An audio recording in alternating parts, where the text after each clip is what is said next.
Because you got powerful legs. How did you get the physique? Was it gym or how did you get the physique? I've always been. She's actually not got powerful legs. Do you shower in your dressing room? Do you have a shower on the day of a fight or not? Tell us about the tattoos. Shut the fuck up, you little prick. But then I've got the Phoenix. Hey, prick. So I'll take it from Bob every day of the week. Absolute disgrace. That's your knowing mind. Move him out of here, there. Ricky Hatton didn't go over for his fighter because he risked getting abducted and sold into sexual I never said that. Both have been rape victims. I'm not watching Frank Buglioni live last Saturday night. You're out of your mind. Jesus Christ, get yourself a life. He's actually a priest. Yeah. It's because his brother John Fury eye gouged him. What have I told you all this time? He's going to end up sucked out, fucked out, looking for a handout. Boxing nutters messenger group. I'm gonna be the king. J-Pump. You know what I'm saying?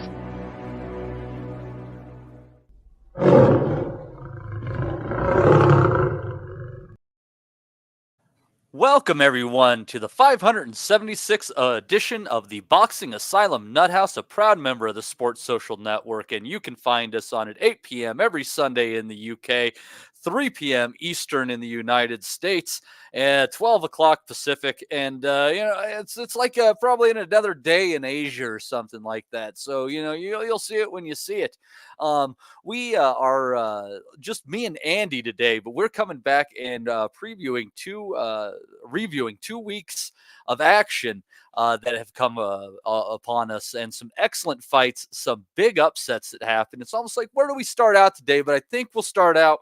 We'll give the pay-per-view the benefit of the doubt, and we're going to start in that direction with Gervonta Tank Davis getting an 8th round knockout over Frank Martin.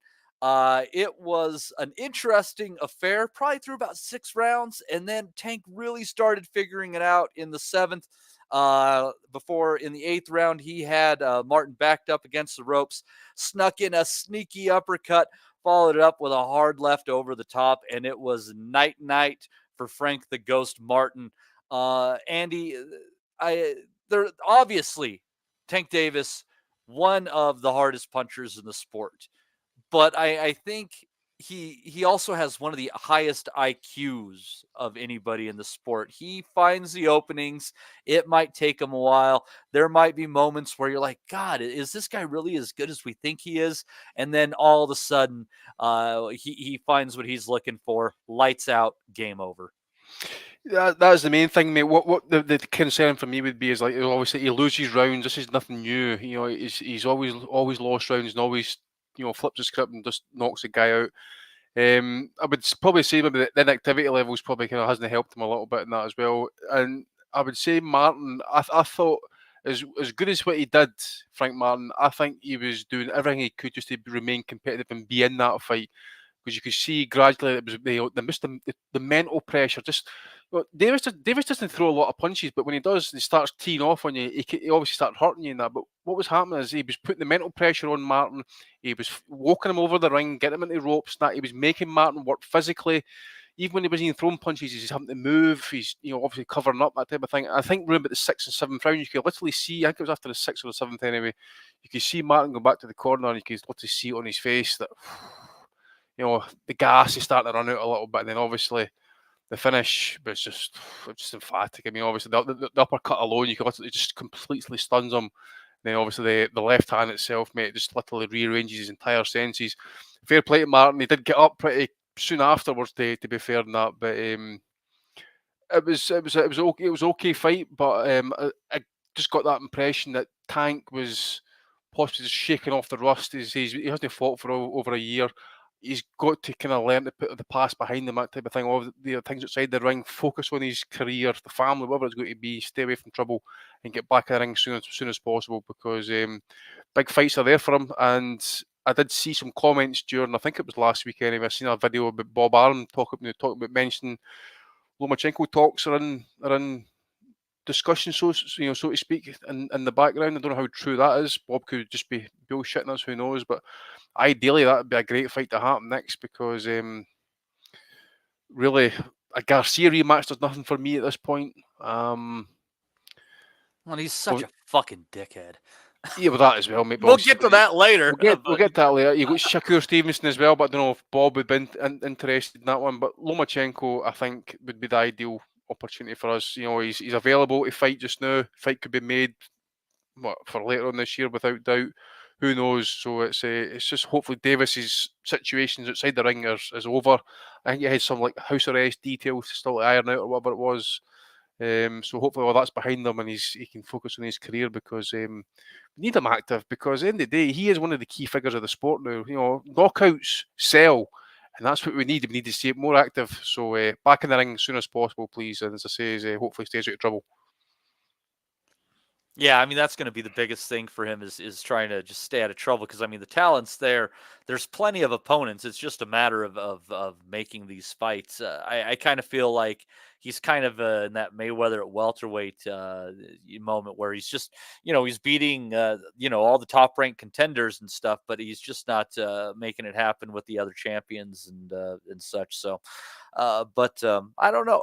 The Lomachenko fight, we talked about that after Lomachenko took out Kambosos.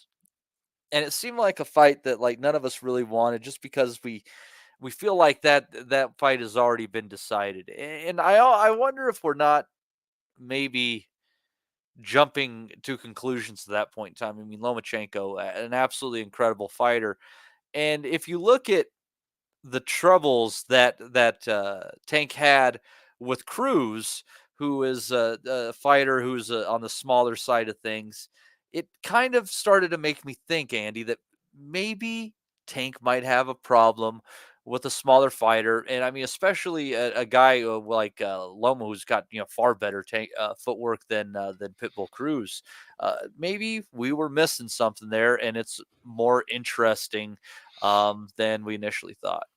Yeah, but you also wonder as well as how much has Loma lost in terms of speed and footwork and that as well. I mean, if you just take that fight last night, you've seen Martin. I think that's how that fight would probably go. I think you probably see Loma looking to work angles, work off the back foot a little bit and try and counter him. Obviously, he's a higher level, I think, than what Frank Martin is. But you just wonder as well, is it too much now? Because Loma's, again, people forget Loma isn't a legit 135 fighter yet. He's been fighting up there for how many years now, just to get a challenge and get meaningful fights as such. Ideally, he should be at 130, but I personally think Davis will have issues early doors with Lomachenko. It's just the question mark whether Davis. Obviously, the question mark is can Davis get to him? I think if you were to see Davis, if you remember that Linares shot that put Loma right on the seat of his arse, by the way, I think if Davis would land a similar shot, you're asking a question: does he get up? Because I can recall that Linares shot was a full extension, and you saw how Davis landed that shot last night, full extension, left hand, lights out, and you just don't know.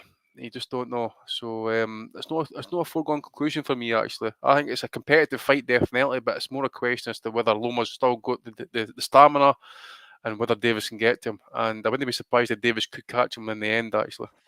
Well, and it's what I guess why it might be a more interesting fight than we first considered is that kind of what Davis does is he kind of picks out your pattern, and once he kind of figures out what you're kind of do and win, he can be one step ahead of you. But somebody like Lomachenko isn't necessarily going to be a pure pattern fighter. He knows how to mix it up, change things, switch up his angles, switch up his punch patterns and stuff like that. So I think what makes that interesting, Andy, is that we could see, a really high IQ fight with both guys making some adjustments down the stretch. But the problem is that power disparity is just so massive. Tank only has to catch on to Lomachenko once, and again, it's gonna be the end of the fight. Yeah, the thing is, it doesn't need to be like one shot to ice him. It could just be one shot to badly hurt him, and then he piles in there, and the referee's forced to step in. You just don't know. I mean, you mentioned he mixes it up, head and body. He has a wee bit of scouting mission. One on England, by the way, bastards. Does a bit of scouting mission, throws in uppercuts to the body, mixes it up upstairs and that.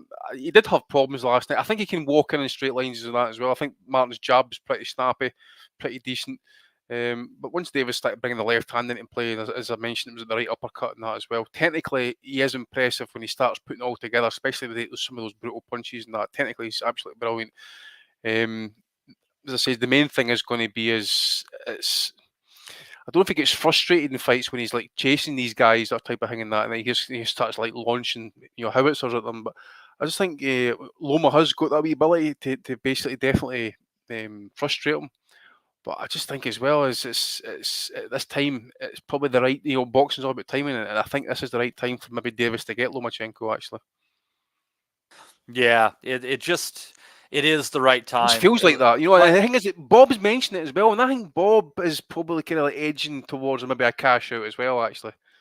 Yeah, and but you think about that though, Andy, and you're like, he also has Stevenson there, and he has an in-house fighter that, if he's confident in, can help build his star to make a real super fight with Shakur and Davis.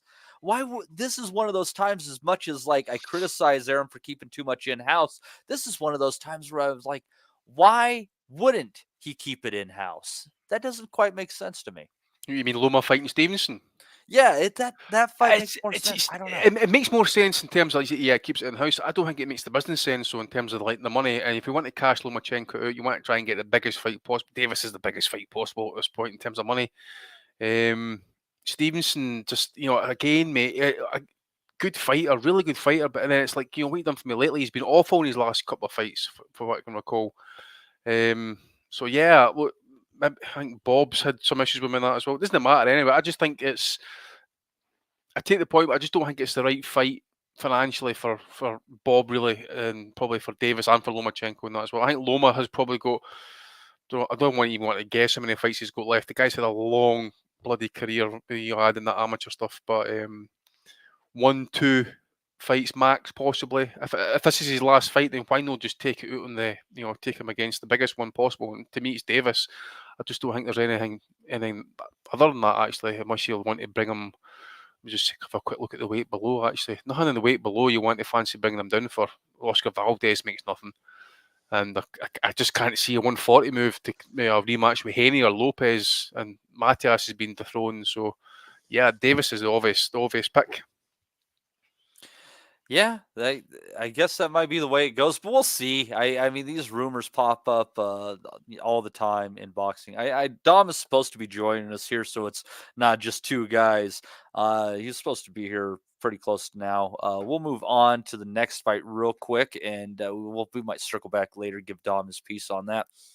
In a fight that ended up going the distance, David Benavidez taking a wide unanimous decision over Alexander Gvozdyk on the undercard of this Tank Davis fight. I don't know. As far as it went for me on that one, I thought that the scorecards were a bit too wide, and I was really confused. I mean, as I'm a big Benavidez fan, I'm definitely one of those people who back him as a suitable challenger for Canelo at 168, even though he might never be there again. He looked perfectly fine at 175, but he was just winging hard punches in that fight. He didn't throw those short combinations that he does. Everything he was throwing was with mean intent. It was interesting, Andy, and the only way I could kind of compare it to, even though, it wasn't exact, but it seemed he was kind of trying to fight like the fighter who Canelo has become. and I don't know if that works for him. I like the 80 punches around David Benavidez. I didn't like this. Well, there are a couple of things that really struck me on this fight, actually. And the first one is Benavidez needs to make a decision. I think he has decided he's going to go back to 68, which then makes me then question as to how he looks at that weight last night, 175. He looked quite small compared to Gvozdyk, by the way, who is a career 175 fighter. And you could literally see a guy in Benavidez who actually drains himself at 68, that when he goes up in weight, he has no muscle definition because he's stripped it off or having to keep the muscle off in order to get down to 168. I think if he's going to make the 175 move, he would need to obviously bulk himself up a little bit. I think if he'd, especially how he tired in the stretch here last night, if he's in there against a Bivol or a Beterbiev, I think he would have been in serious stook there last night. Gvozdyk is a good fighter. I don't know if he is still the same fighter what he was. Definitely no, in my opinion, after how Beterbiev handled him, put him in hospital for 2 days, and I don't think he was the same fighter ever since. So it probably was a safe-ish type fight for a first step up to 175. He is claiming he had a torn ligament in his hand or something like that as well, so maybe that's something to do with it. But you're right, he came out early doors, he's thrown early shots, looked like he was trying to kind of blow the guy out in the first 4, 5, 6 rounds. Then really he just kind of started to peter out, and obviously about the 9th or the 10th, I don't think he won one round afterwards. So yeah, it is a bit of concern. I had said in the past before that he always struck me as a weight bully. He spoke big, always wanted to see him put 175 to see how he'd fare, and I think based off it last night, actually, I don't think he would last with Bivol or Beterbiev, especially at 175, if that's how he's going to look. Because he can't compete with the guys, I don't think, if he's going to look like that, fight like that, and hope to get a points decision minimum. It's just isn't possible. I don't think it's possible. So there's a reason why he's going back to 68. Obviously for the Canelo fight, he's going to wait his opportunity in that, but that just wasn't impressive for me last night whatsoever. Okay, he's won it wide, but again, it doesn't tell the full story of the fight. It wasn't impressive. And it says it begs the question as to how he does fare at 175 against the elite. So yeah, questions have got to be answered. Yeah, there's it. Yeah, again, for me, it was. I just didn't like the way that he is going about his work. I like the high activity, not putting everything on all of his punches. Benavidez, that even though if you look at those stats, the first 6 rounds or so, 6, 7 rounds, he was very accurate with what he was doing, but it's just not the style that seems to work for me. And at the same time, I don't know that he can make 168 again. And if I think he does, I think if he does, he might not look particularly good doing it. So we'll see where he goes from here. But he does cook the weight. I mean, if you look at his past weight, it's 166 and a quarter. And I think it's a guy. He doesn't look great on the scales at 68. Looks almost white. This is a Latino, by the way. So yeah, I don't know, mate. I just think he's caught between two positions. He wants to Canelo. Listen, if I was Canelo, by the way, I'd be looking to make that fight immediately. Actually, based off that there last night. If he's got an injured hand, I think did he not get cut again last night, or was he not cut and sparring before the fight? Draining down in the weight. I think he said that. Yeah. Drained in the weight and that as well. So yeah, looking at that, Canelo's going to be kind of like favouring that a little bit now, maybe a bit more, Yeah, it's one of those things where a bad performance might have somehow earned him the fight, and that's never what we want to see happen because it's just ridiculous. But that could end up being the case. I don't know. It's a shame though because his stock went down. I think that's the simplest way to explain it is that even in victory last night, the stock of David Benavidez definitely went down. Now, as far as Gvozdyk goes, I mean, he made it went to 12 rounds, which I guess, I mean, if you're doing compare and contrast with Beterbiev, I guess that's an interesting look in itself. But Andy, I think this is probably, he came back recently, just maybe 2 years ago to try to give it another go. He got one more good payday. Do you think this is the last we'll see of Alexander Gvozdyk in the professional boxing ring? Not too sure, mate. Again, I mean, he did show enough in the last couple of rounds to show that he has got something about him. He could still fight. I mean, he's been back a year. It has been tune-out fights, and then he's obviously got the call for this. It's an opportunity. He'd be stupid not to take it at the end of the day, and that, you know. So he's took it. He's come up short.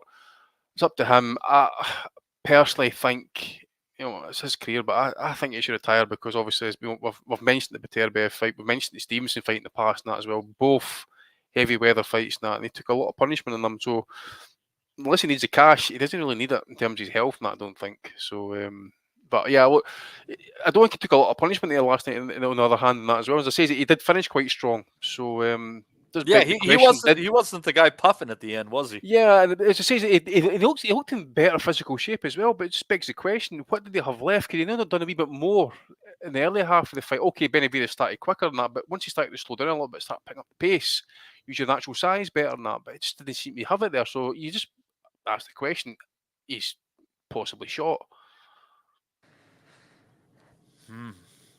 That's a heck of a big question there. Dom, what were your thoughts on Benavidez and Gvozdyk? I assume you were probably a little bit disappointed with Benavidez as Andy and I were. Yeah, I was, but I wasn't entirely.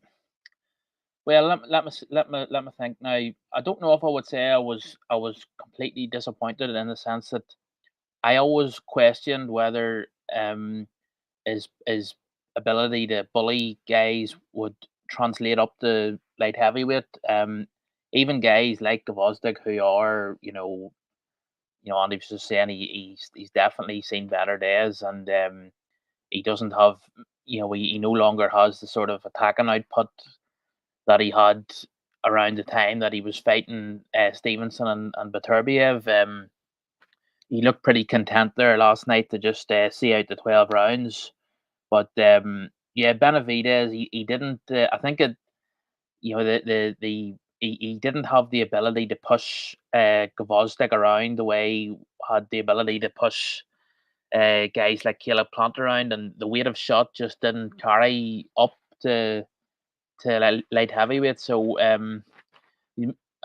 again, I'll say, even before last night, Matty, I doubted whether he would. There was sort of whispers from different people saying that he could potentially beat a better BF, but I've never subscribed to that. I think he would really struggle against Bivol even more so. But I think I was sort of the thought I had, Matty, when I was watching the fight and just looking at Benavidez and the first time in a few fights that he hasn't been completely dominant. Well, he was dominant, but not, didn't look last night as formidable as he has looked in previous fights. Maybe now finally it may tempt Canelo into doing the fight in September. That was our thought. Is he might somehow earn that fight off of not looking so good because boxing is stupid like that. Yeah, and I suppose it's whether he can still be as effective after another weight cut. He said in the interview after the fight, he said he can still make 68 fine. I thought it was worth pointing out, Matty, he did also, I don't know if you caught this in the post-fight interview, he said he cut himself to and also he had a torn tendon in one of his hands. So he obviously he may be wanting to sort of contextualize the fact that he didn't stop Gvozdyk, or maybe he felt going into the fight he would have stopped Gvozdyk if he had been absolutely 100%. But I don't know. We'll have to sort of be skeptical about how much that played a factor. Yeah, Gvozdyk looks, Andy was saying he definitely looks in terrific shape, but I suppose there's many a fighter continues to look and aesthetically look in terrific shape, ripped and everything, but he the fights he's been in, Andy's said it, the Stevenson fight, the Beterbiev fight, they were brutal fights. So I think the big takeaway is that Benavidez, I think he might struggle to be as the wrecking ball that he has been at super middleweight, at light heavy, and would he beat someone like David Morrell? There's an interesting, gonna be interesting, because isn't Morrell fighting Hot Rod on the on the Bud Crawford? So that'll be interesting to see how he looks at light heavyweight. But it hasn't made me. I'm still sort of unsure as who would win between Canelo and Benavidez. I still think it's a very interesting fight. And we are always too quick, I think, to read too much into one fight. But again, as I say, I'll reiterate, I wasn't one of these people who thought Benavidez would be effective against the likes of Bivol and Beterbiev, so it wasn't really a surprise for me.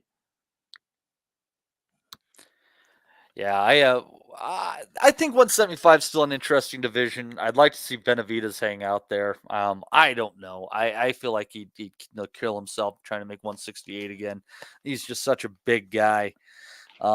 He's only going to go 68 for the Canelo fight, isn't he?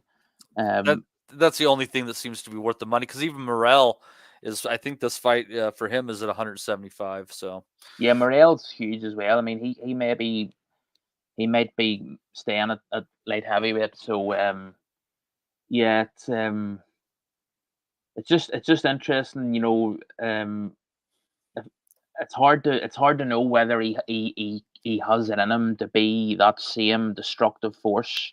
There was a definite feel of a difference, but if you remember the Plant fight and the Andrade fight, there was a totally different feel there last night. You sort of sensed very early on that he wasn't going to stop Gvozdyk. After the third or fourth round, I felt Gvozdyk looked comfortable enough. He was losing every round more or less, but you never got the sense. I don't know about you, but I sort of thought Gvozdyk looked very comfortable to just see out.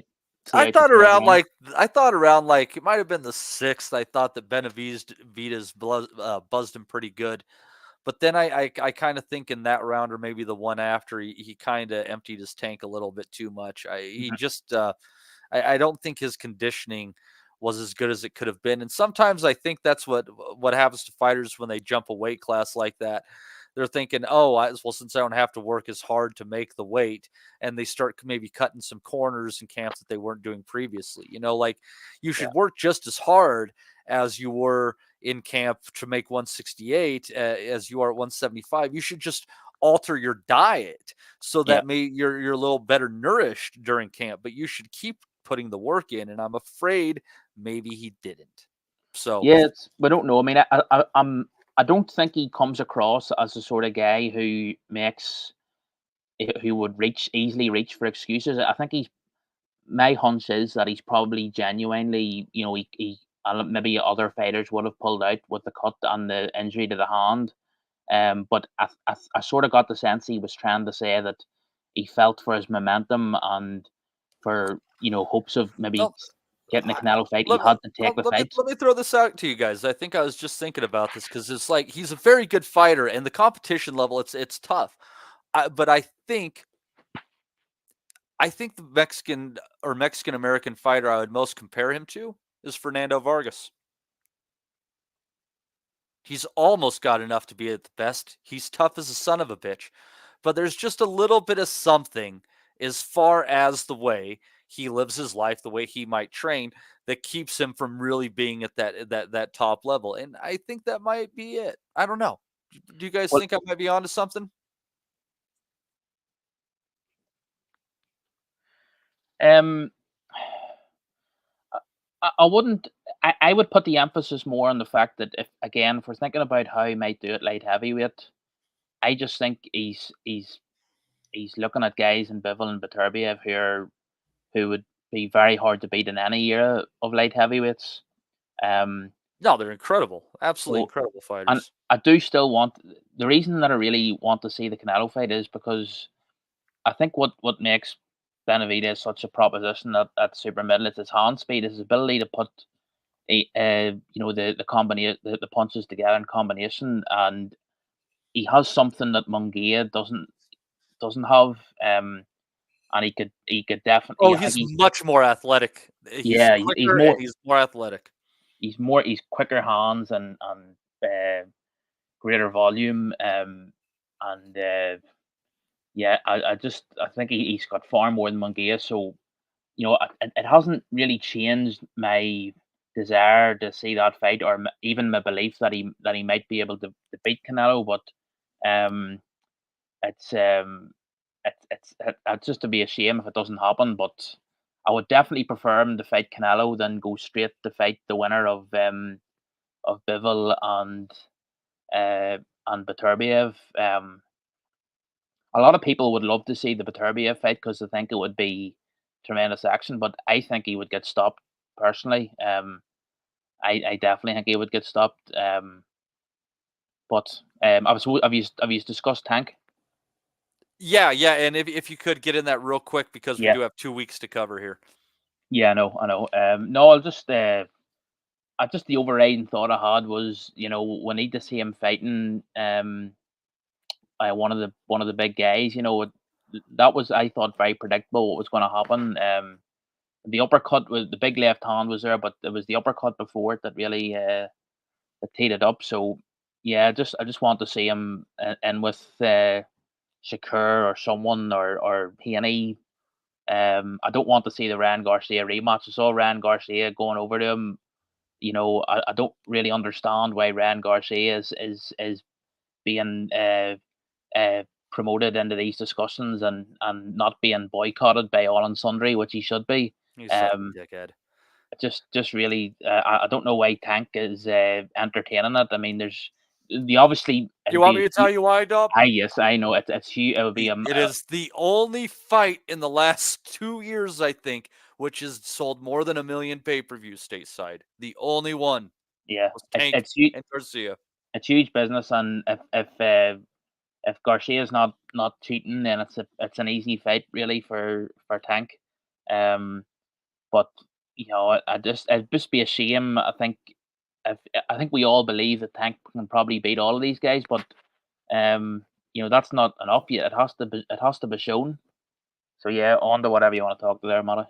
Yeah, we'll find out hopefully because I think they're getting to the point where you never know through Turkey or otherwise some of these fights seem to be getting done. Going further down that card, Gary Antoine Russell losing his undefeated record to Alberto Puello in a split decision with scorecards of, get this, this is a good one. We got a card of 115-112 for Puello, a card of 114-113 for Puello, which I thought was fair. In my notes, I thought I had Puello by a hair. But, Andy, there was one card for Gary Russell of 118-109. What in the flying fuck? David Hudson, if you look at his profile, mate, that's definitely needs investigated, that one. Like, from Murfreesboro, Tennessee.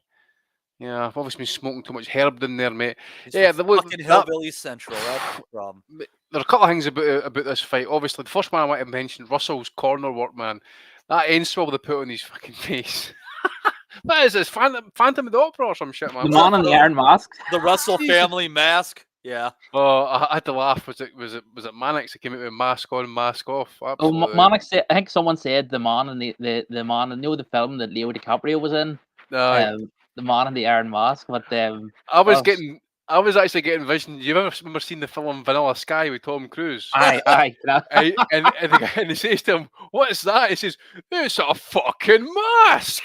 I was getting visions of that last night. But yeah, look, it was a competitive fight. I like you, Mike. I thought Puello just nicked it, done pretty well off the back foot. Obviously, Russell's pressed him a fair bit in that as well. Done a bit of switch hitting. Again, mate, it's a competitive fight, but how the fuck can that guy watch a competitive close fight like that and still find 118, 109? He clearly felt it in before the fight, surely. He had to have done. I mean, I'm just going to pull up his record here to see where he's been hiding these last number of months It and was stuff. some awful stuff. There was some bad performance from officials this weekend. Truly pathetic. I mean, that's clearly going to be his main. I'm just looking at some of the fights he's judged so far, mate, and that's clearly one of the most high-profile ones that he's probably done in such a setting and that as well. It was just, again, I just don't know how you can get a competitive fight like that and you somehow find ways to still even make it all about you. I just don't get it. It's, you wonder how they're training these guys, because clearly somebody's missing something, and you're actually happy with the other two. You're like, wow, they got it right. That those scores are completely reasonable in a close fight such as this. But as far as Mr. Hudson, it was not. I also thought I'm trying to remember who the ref was in that fight. That point deduction in the 8th against Puello, I thought was a little bit ridiculous as well. That was a joke. That was a joke.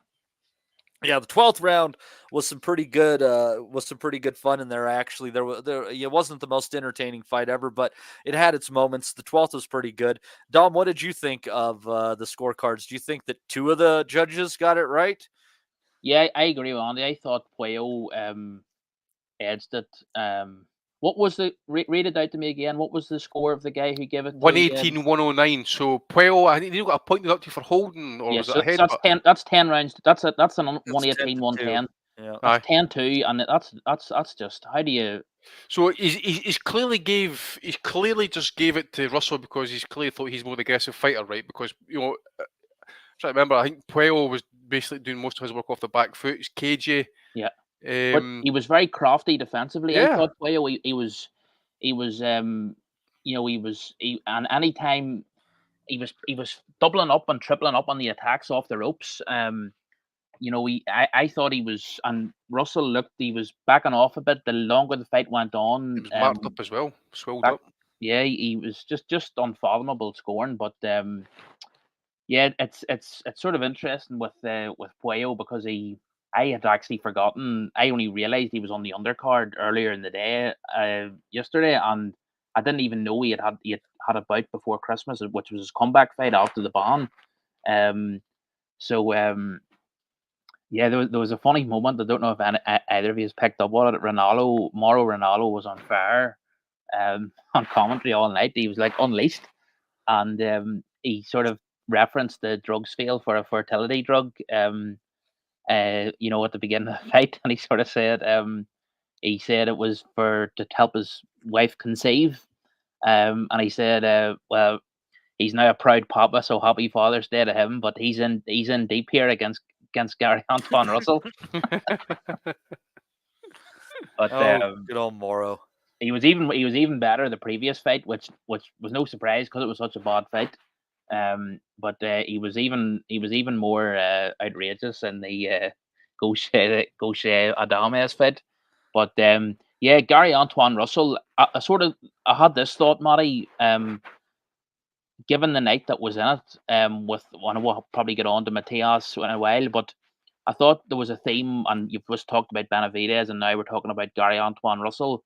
I felt it was almost a night of guys being exposed is a strong word, but that was the feeling I had, that a few different guys were getting sort of, I'll say it, exposed. Well, there was a good number of upsets on the the hard nights work basically. Yeah, and you could have people who picked up on some of these underdogs. You could have made some decent change on there, because Puello came in as an underdog on that, and that's just one of the upsets he had. And we were talking about the judges in that one, and I don't know how much of this fight you guys caught, Andy. I know you caught a slim amount of it, but Carlos Adames got a unanimous decision over Terrell Gausha, 119-109, 118-110 2 times, and I had Adames winning 115-113. As I was watching the fight, I was just kind of seeing what I thought were swingy rounds, this, that, and the other. And I had it, I thought 4-4, there were clear rounds, and then there was probably about 4 swing rounds in there. was I seeing things, or was this a wide Adames victory? I get he was physically stronger and he can move Gausha, but he was not the sharper puncher, especially down the stretch. I thought that Gausha probably, despite what Goosen had it scored, I thought Gausha probably won a couple of rounds early, and I thought he probably won at least half of the last half of the fight. I don't know. Dom, did you see the whole fight? I did, Matty. Okay, go ahead. For my sins, I sat through it, and it was James Toney was ringside looking rightly pissed off, and I agree with you. I mean, I thought that I'm just remembering now. I'd forgotten that the scores were so wide. I mean, I thought Adames probably edged it, but it wasn't. It was thoroughly unconvincing. There was a subplot throughout the whole fight was the sort of back and forth commentary between Abner Mares and Joe Goosen. And Goosen was rightly, in my opinion, excoriating Adames for his apparent reluctance to throw more than single shots and to double up and triple up on his attacks.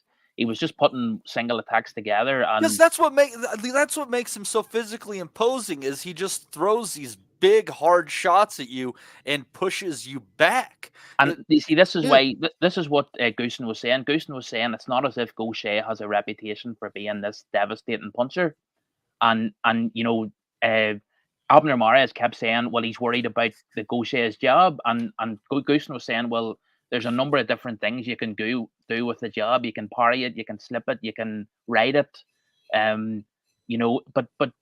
Adames was just you're not gonna inconvenience a guy like Gausha, who, as Steve said to me earlier, he just always does enough to lose, but you're not really gonna trouble him unless you really turn the heat up and go through the gears.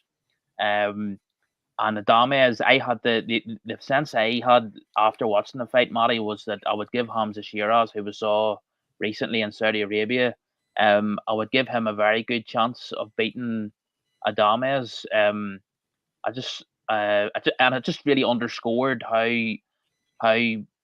impoverished the middleweight division has become. It really is.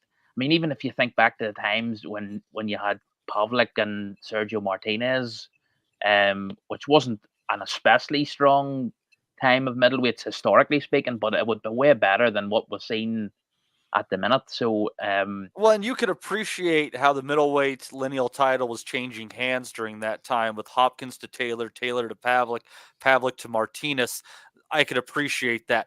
Cotto taking it off of Bumney Martinez was, for me, I mean, yeah, you had Golovkin and Canelo, but that was kind of when the lineal kind of fell apart at that point in time, because that was just taking advantage of an old man.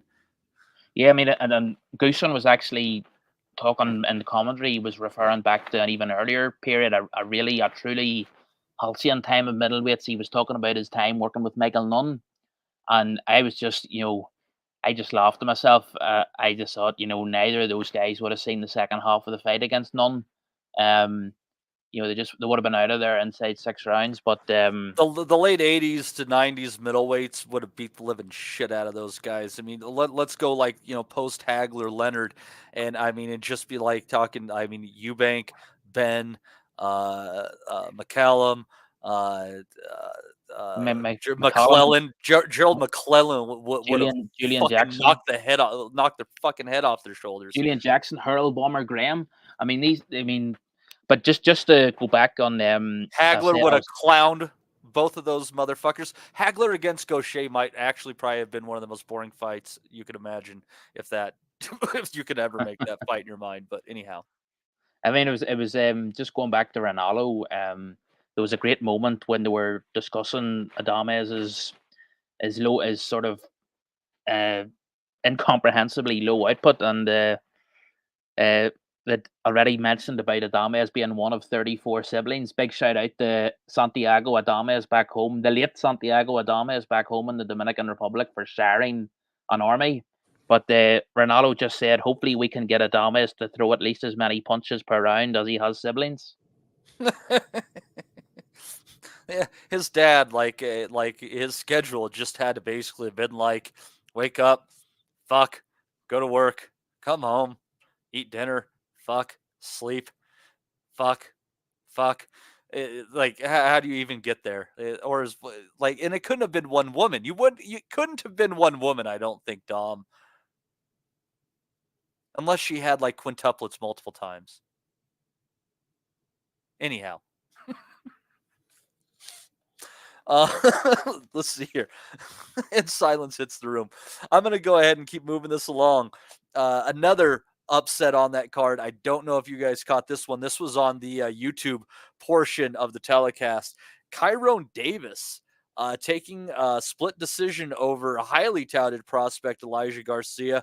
That one of those cards. That's another one of the goofy cards that that happened on the course of this fight. Or these cards. So this is definitely kind of a shock. Another one in the middleweight division. I don't know that Garcia made the weight well in this one necessarily, because he still looked in decent shape, but he wasn't able to make actually 160 pounds. Then they put in a rehydration clause on him. I don't know. I have doubts about Garcia making that weight. Don, did you catch this one? Yeah, I did, Matt. I saw all of it. What a trooper you are! Yeah, I was conked out just before the tank fight, so I watched that this morning, and I was taking in all of this stuff, and yeah, I thought Davis definitely won, and he couldn't miss with the right hand. We were talking about this during the fight. He was. What was the fight? Was it middleweight, wasn't it? Yeah, and then it was Garcia came in at about 163, 164, didn't he? And they wouldn't let him come in like higher than 171 or 2 for rehydration. So yeah, and he didn't look as explosive as he normally did. I could just see him being a 168-pound fighter, because he didn't look chunky, did he? I mean, he looked cut, like he wasn't a fat guy. I just don't know that he can make middleweight. Yeah, and tell me this: was he previously at light middleweight? Maybe early on. You got to remember he's like 20 or 21 years old, so he's probably been moving up a bit. I swear he fought Amilcar Vidal at 160, though. Yeah. Well, whatever the case is on that, I think the big problem that I saw was that his head was just totally static on the line, not moving his head off the line, and he was just getting pinged. I mean, Davis mustn't have been able to believe his luck. He could not miss, just could not miss with the right. It was target practice, and that's something. Whatever about what the right weight is for him to fight at. The thing he would need to work on is not being such an easy target for a right hand at that level. I mean, at any level, you really need to look at that going forward. But yeah, Davis is a very useful fighter. He sort of stepped in late notice against Benavidez, and well, that's what happens. He's probably a natural middleweight himself, Kyrone Davis, but yeah, he's got the draw with Anthony Durrell. He lost a decision to Patrick Day, and that's like 6 years ago now. Lost to Junior Castillo, who didn't really turn out to be much of anything. But, he snuck in a few good wins kind of along the way here. This one probably the biggest one of his career at this point. But he's neat and tidy, and he's he was just so very competent with that right hand, and it's just if you're gonna present a stationary target like that, someone like us just gonna oblige all night long. So yeah, back to the drawing board for Garcia, definitely. So who's the shittier judge on this night? Are you going with Mr. Hudson, who scored the fight for Gary Antoine Russell, or for John McKay, who scored this fight 98-92 for Garcia? Definitely John McKay. I thought John McKay. What did he score the fight? 8 rounds to 2. Yep, for Garcia. I actually put a picture up of McKay. I found a mugshot of him, and he even looks a bit of a chancer. So yeah, it's I don't know. Like it's very. I know we'll get on to it later on, but it was actually a relief that in the Matias Paro fight, the judges actually did the right thing, and it sort of balanced up the fact that on the Vegas card, some of the scores returned were just completely beyond. I mean, I said to someone, I can't understand how a judge can be that incompetent. I can't see how that can be explained by incompetence. It just seems. And he's been around. The K has been around for years. But yeah, I said, we were. Steve said to me, I think he must have been still watching the Tyrone Davis fight, and he said, Garcia had been the one coming forward, and he said, Vegas judges, they like to reward the sort of the guy who superficially has been the aggressor. And I said, surely they couldn't. I just couldn't believe that anyone could find a way to shaft Davis, but they nearly did. That it would have taken a Herculean effort, and unfortunately, only one of these people was in on that. Usually, you think if you're gonna, if you want to shaft someone, you try and make it seem believable, like maybe scored 6 rounds to 4, or make it seem that it's not totally corrupt. But I mean, I don't see how that was anything other than corruption. Why do they fucking care? It's not like anything ever happens to them when this occurs. There's never any accountability. There's never anyone they never have to come and explain themselves. There's literally no consequences for anything. So just they'll continue on with it as they will.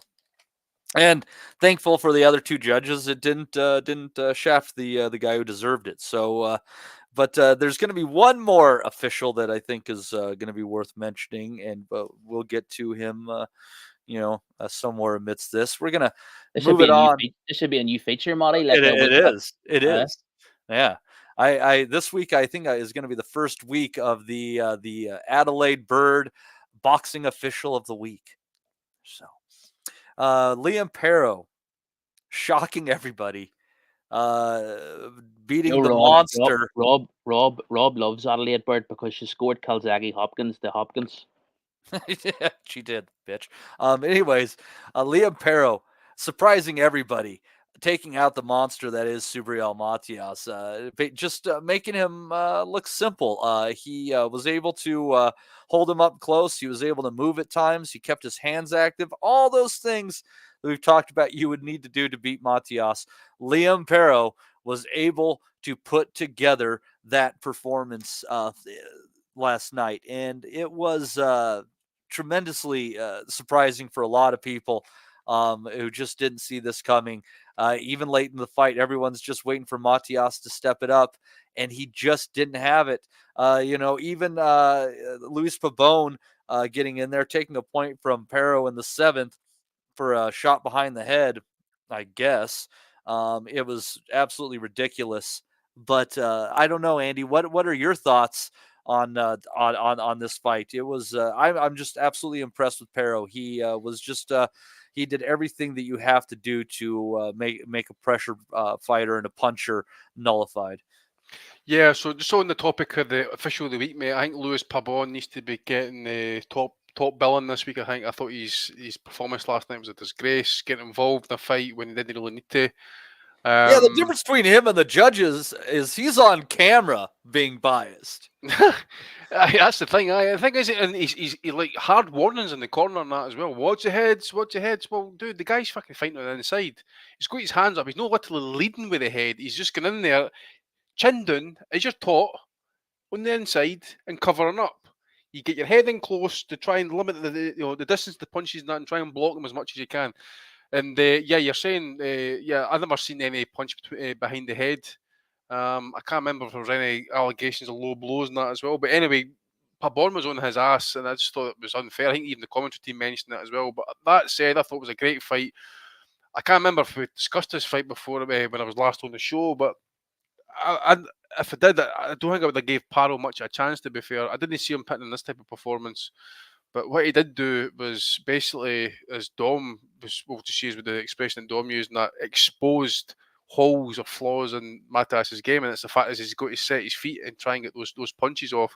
Saw very early doors that Paro was able to, well, basically parry some of his shots now, but he was boxing pretty well. Wasn't standing for too long. Obviously, as the fight went on, he had to kind of obviously stand his ground a little bit. Obviously, getting tired.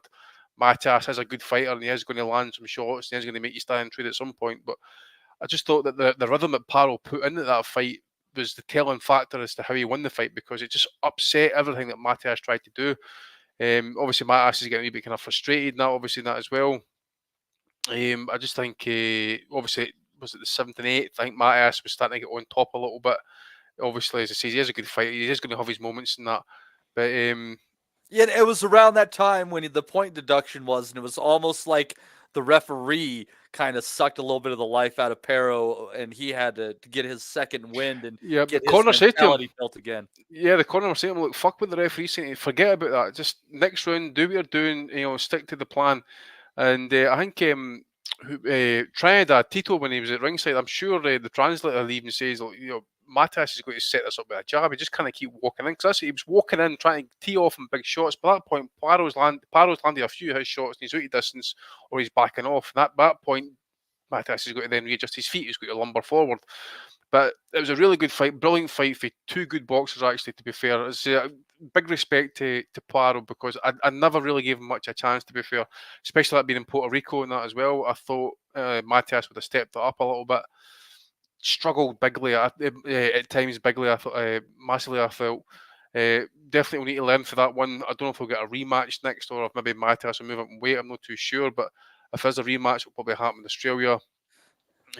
But on the judges and that, on the scorecard, I thought Paro won the fight clearly for me. The judge, the point deduction was bullshit. The hard warnings were bullshit in that as well. So he done well mentally keep himself in that fight, because he could have easily unravel, think everything was against him, but he stuck to the game plan and pulled it out. So fair play to him.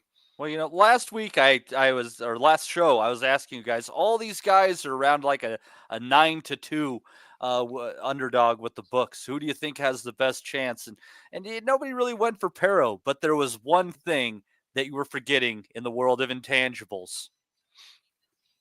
What? Matias had been signed by Matchroom.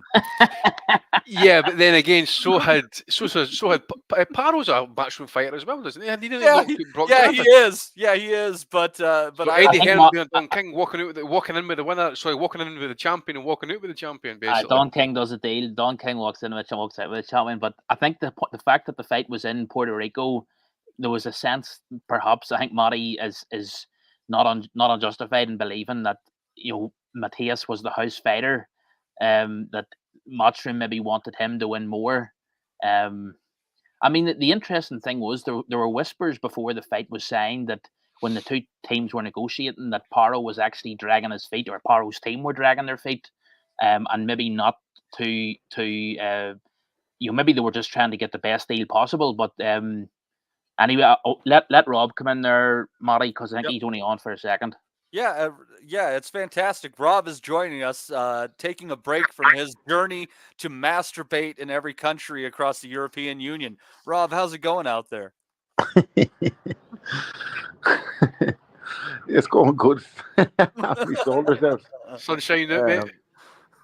Yeah, so they jump on. I think it's a really good idea for me to jump on at this time and then go straight back to the fight that you covered at the start of the show. That's like, I love doing that. So do you want us to just cover the Tank Davis Frank Martin fight very quickly? I know you're on vacation. You just get out what you saw, and I'll let you go on your merry way. Thanks for stopping in, Rob. Yeah, I didn't see much. I'm over here in Malaga, so I'm sculling a few beers and trying to stay in the shade. But I thought like the Tank fight kind of went predictably. Most people are doing good for 6 rounds against Tank Davis until he catches up with you. The shenanigans with him and Floyd and Ellerby and Mayweather Promotions and all that sideshow and the sparring videos and all, I don't give a shit about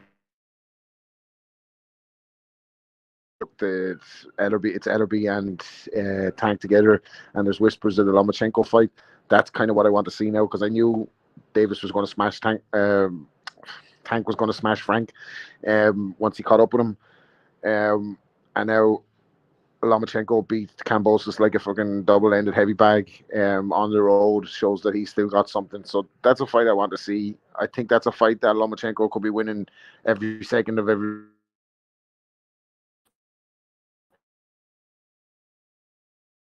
Close enough to it. Do you know that way? Like I don't think Lomachenko's a spent force whatsoever. Like so, I really want to see that fight. Eddie is lining up Haney for Paro now, isn't he? He said he didn't want him to come back in against Matias when he expected Matias to walk through Paro. He was like, no, I think he needs to ease his way back in. But now he's like, straight to Paro in true Eddie Hearn fashion. Like so, yeah, I suppose an enjoyable night of fights. Benavidez was a little bit underwhelming, but maybe that's taking a bit of credit away from Gvozdyk. Like I think I expected Benavidez to get the stop. He's actually had a little bit of an actor going, but I would have been ultimately down by. That's the. You're breaking up pretty bad, Rob. I don't know. I don't know where you are. Oh, sorry. I don't want to stay on too long then because the listeners will be bitching a moment about the sound. So look, I just really want to quickly check in and fucking say hello, and that's that really. But yeah, so I'll catch us all anyway next week when we're back on. Yeah, you take care, Rob. Enjoy your vacay, man. All right, that's good. Enjoy. Right, bye. See you, man. Cheers, mate. Poor Rob. I appreciate that he stopped in and all. That's fantastic that he came on. He's dared to be great, Matty. He's dared to be great in the world of podcasting. He's dared to be great. Absolutely. Yeah, I think he might end up being on our Hall of Fame at the end of the day. You think about all the people that have been on here. I guess there should be a Hall of Fame. Maybe not. Hall of Shame, more so. I mean, we obviously have no lives. But Dom, I mean, you're early on, Dom. I mean, this is your life decision to make at this point in time. So, but anyhow, you had just finished watching this fight before you hopped onto the podcast. What were your thoughts on this fight? And also, kind of our theme going with some shitty officiating. Also, make sure to throw in some Luis Pabon action in there too. Well, Pabon was an absolute dot. What can you say that hasn't been said by everyone else? I mean, it was just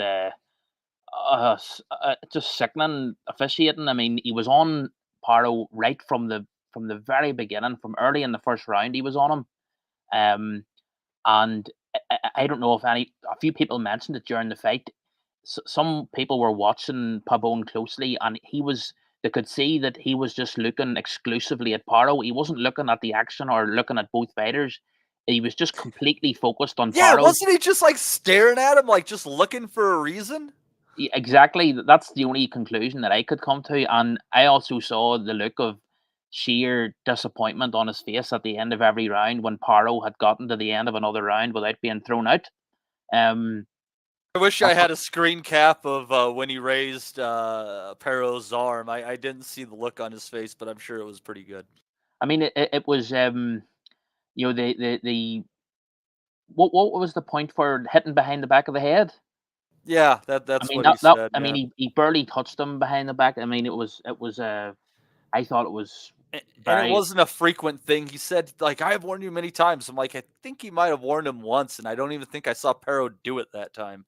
I mean, you know what's bad whenever even the DAZN commentators are crying out that it's a disgrace. I mean that's really the end of it. But I mean there was also a time when Pabon actually he actually mentioned something about it. It was barely audible at the end of one of the rounds. He said to Paro, he said DQ might do a DQ. I'm almost certain I heard that. But I mean, as for the fight itself, I thought Paro. I mean, what a win! I mean, to win, in Puerto Rico, it was all set up as Matias' homecoming against that adversity of the officialdom against you so blatantly. I thought he was very, very good. But I'm sort of. I want you to help me out here a bit, Matty, because I don't really know how to approach it, because I do think Matias I was disappointed by him. I had this thought. One thought that I had was, I don't know if you saw after the weigh-in, he was FaceTiming Regis Prograis, and they were talking about fighting each other next, and it was almost as if you know they believed what beating Paro was a foregone conclusion, and I just almost got the sense maybe they'd taken their eye off the ball a bit. Maybe there was a bit of complacency, but that doesn't really account for the fact that, you know, looking at the fight itself, and you know, is the difficulties that he had pinning Paro down and putting together the sort of flurries of punches that he usually does. You know, I wonder if he struggled to make the weight a bit because he didn't seem as physically strong. Like, nor it's not that people don't try to tie him up. It's typically that people are incapable of tying Matias up. Yeah. You know, it just seemed like, and you know, I hate to get in, you know, calf talk and things like that, but if you did look, it does seem like that that Paro's pretty strong in the legs too. I don't know. I think that his, you know, he's got at least as much thickness in his legs as Matias was. So it might have been a case that Matias just couldn't do what he normally can, or he might have struggled to make the weight. I wouldn't be shocked. Maybe Paro was tougher than people have given him credit for, and tougher than the previous opponents, and maybe, which I find surprising. I mean, he just fucking beat the shit out of Montana Love. Yeah. I mean, I know Love has proven to be a you know, like, less than durable, but the guys who have roughed him up are tough guys. I mean, Valenzuela's, you know, not a pillow punching bitch by any stretch. I mean, he's a rough hombre. Yeah, I mean, it was just there's been no evidence or no talk of Matias struggling with the weight before this. You know, he's not known as someone who's destined to move up to welter. He's sort of been seen as a solid 140 pounder who's going to be at that weight for most of his career. And it was sort of, you know, the guys you're talking about, people like Valenzuela, but I mean, Matias hasn't been fighting guys who you would call or over. I mean, he's been beating guys, and not just beating them, but it was the way he was beating them. Guys like Jukenbayev, guys like Ergashev, Ponce. These guys aren't, you know, they're good fighters, and as the way he was beating them. And someone said actually the mistake that those fighters made was that they tried to come out early and knock Matias out early, whereas Paro, I think the commentary team said this, Paro was a lot more disciplined. He was just content to win the rounds by outscoring Matias, picking him off, not loading up on his shots. He was just trying to hit Matias more than Matias was hitting him. And I thought he was. What I was very impressed by was how he mixed up from head to body. He was going upstairs and downstairs, and his uppercut was working a treat. The left uppercut, he was having untold success with that left uppercut all night. When Matias was trying to, you know, rest his head on Paro's chest like he's done with so many previous opponents, Paro was just teeing off on that left uppercut. And I felt he was tying up Matias very well. Not in a sense that I thought it was foul play or anything, but you know, it was just good. If there was anything that he could have had a point taken away from, that would have been like, it would have been the holding compared to falsifying that behind the head shit. Yeah. I think that's fair. And but yeah, Matias, you know, he's 32, and you sort of think, you know, you're trying to rationalize, you know, the performance last night, and you sort of wonder, well, is he already over the hill a bit? Has he had all these tough fights on PBC undercards where, you know, he was battering all these guys, but he was taking quite a bit of licks himself. So, what does Eddie do with him now? I mean, I was the same as Andy. I wasn't giving Paro any chance at all, and I was very high on Matias coming into the fight. You know, I thought he was up there as one of the, you know, the most avoided guys. I mean, if you look at Jack Cottrell's interview after they beat Josh Taylor the other week, he was talking about who he wanted to fight next. Matias's name was conspicuous by his absence. Ditto Teofimo Lopez after his recent fights. None of these guys have been wanting to mention Matias's name, but you maybe I don't know. There was rumors of Tio against Matias actually a few months back, so I don't. Well, there was, and then Matias apparently he said apparently there was talk that he was offered a date in June, but Matias and they jumped to Matchroom. He jumped the Matchroom, but before he jumped the Matchroom, he had said he wasn't going to be ready for that date, that he had some injury, and the initial date proposed he couldn't be ready for. But Here we are at that date.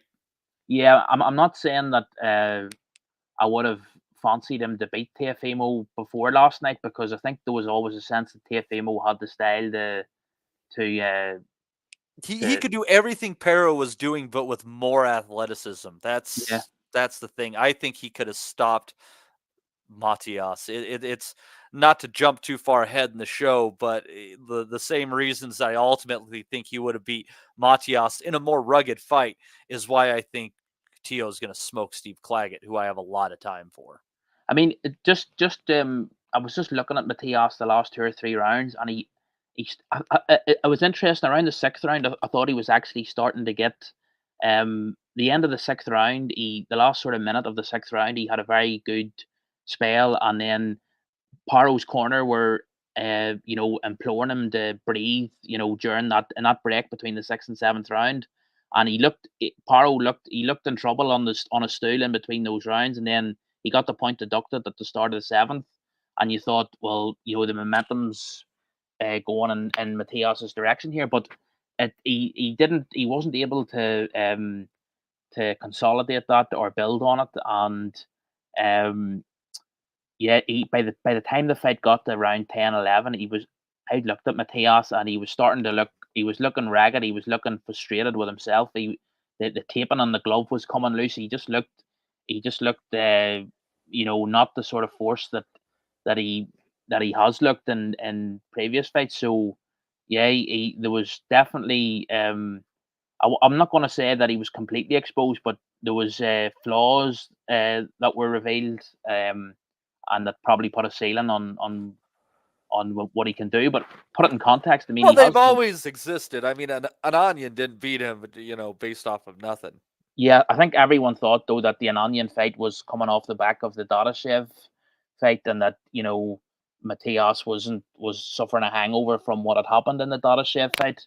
But I mean, he has been a world champion. You sort of look at someone like Jack Catterall, who beat Josh Taylor the other week, but he still hasn't won a world title, despite arguably beating Taylor twice. First defense for Paro. Yeah, it's that could. You sort of look at that fight and you think that has the potential to be a very ugly fight to watch. The Paro Catterall fight, but the styles, two southpaws, it could be very.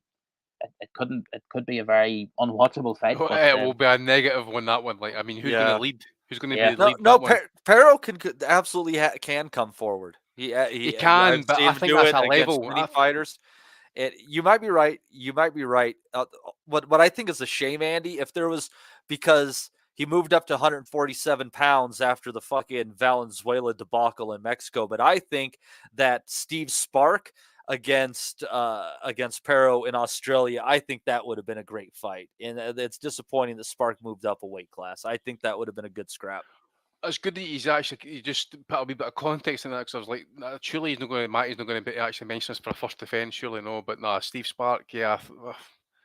He was a part-time fighter, is he not, mate? To be fair, so no, was he? Because I thought he was. Because I mean, he had a pretty deep resume. I mean, he fought Zoo at 154 pounds. I think that was the only loss on his record at the time. What is he now? 60, 68.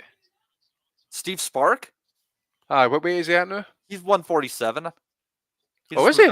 I thought he just moved up a weight class. All right, okay, I didn't know that, mate. Sorry. It's all good, man. It's all good. So I was actually looking at something here. I'm just saying to myself, I'm kind of distracted with the game here. Sorry, I'm actually talking my ass. Sorry, mate.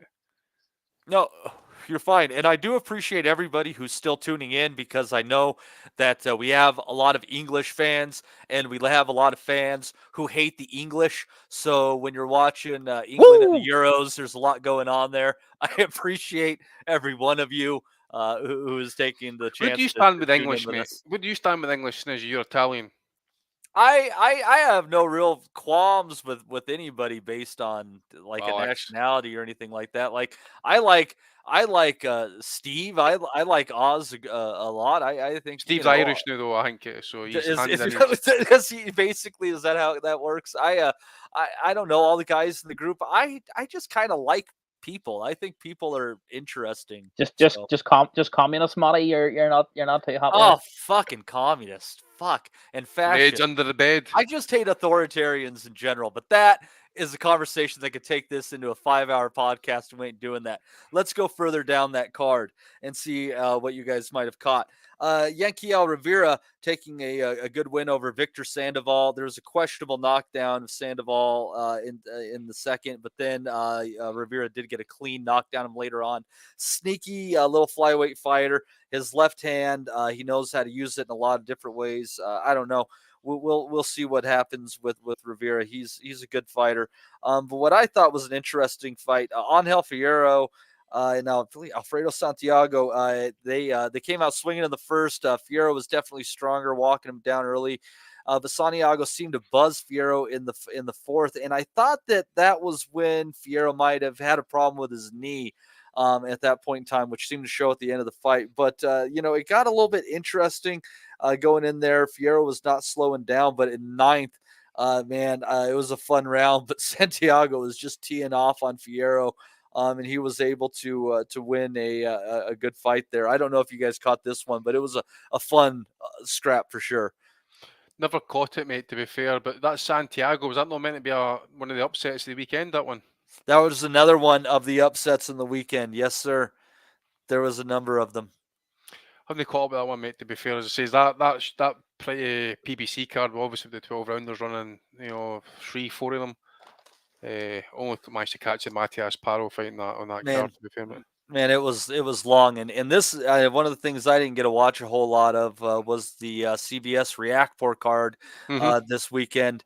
But Chris Billiam Smith avenging prior defeat in his career to Richard. I love how you say Billiam Smith, Matty. Did you? CBS. It's Billam. It's not like William. It's Billam. Hey, there's 2 consecutive vowels, and I'll pronounce both of them. Fuck off. It's a bit like Colhoun. That K does not belong. There's a Q. Colquhoun. Yeah. I Colquhoun, Matty. I don't speak your freaky deaky Gaelic. I'm sorry. No, you actually spell words with Z's in them. That's what happens. we do, and we say Z, not Z. It's all very strange. I kind of agree with you on herb and herb, though. That does make reasonable sense. But a little bit of a scrappy affair here. CBS ending up getting the better of it, though. Andy, what were your thoughts on this fight? Not the best fight on the eye, but so it goes.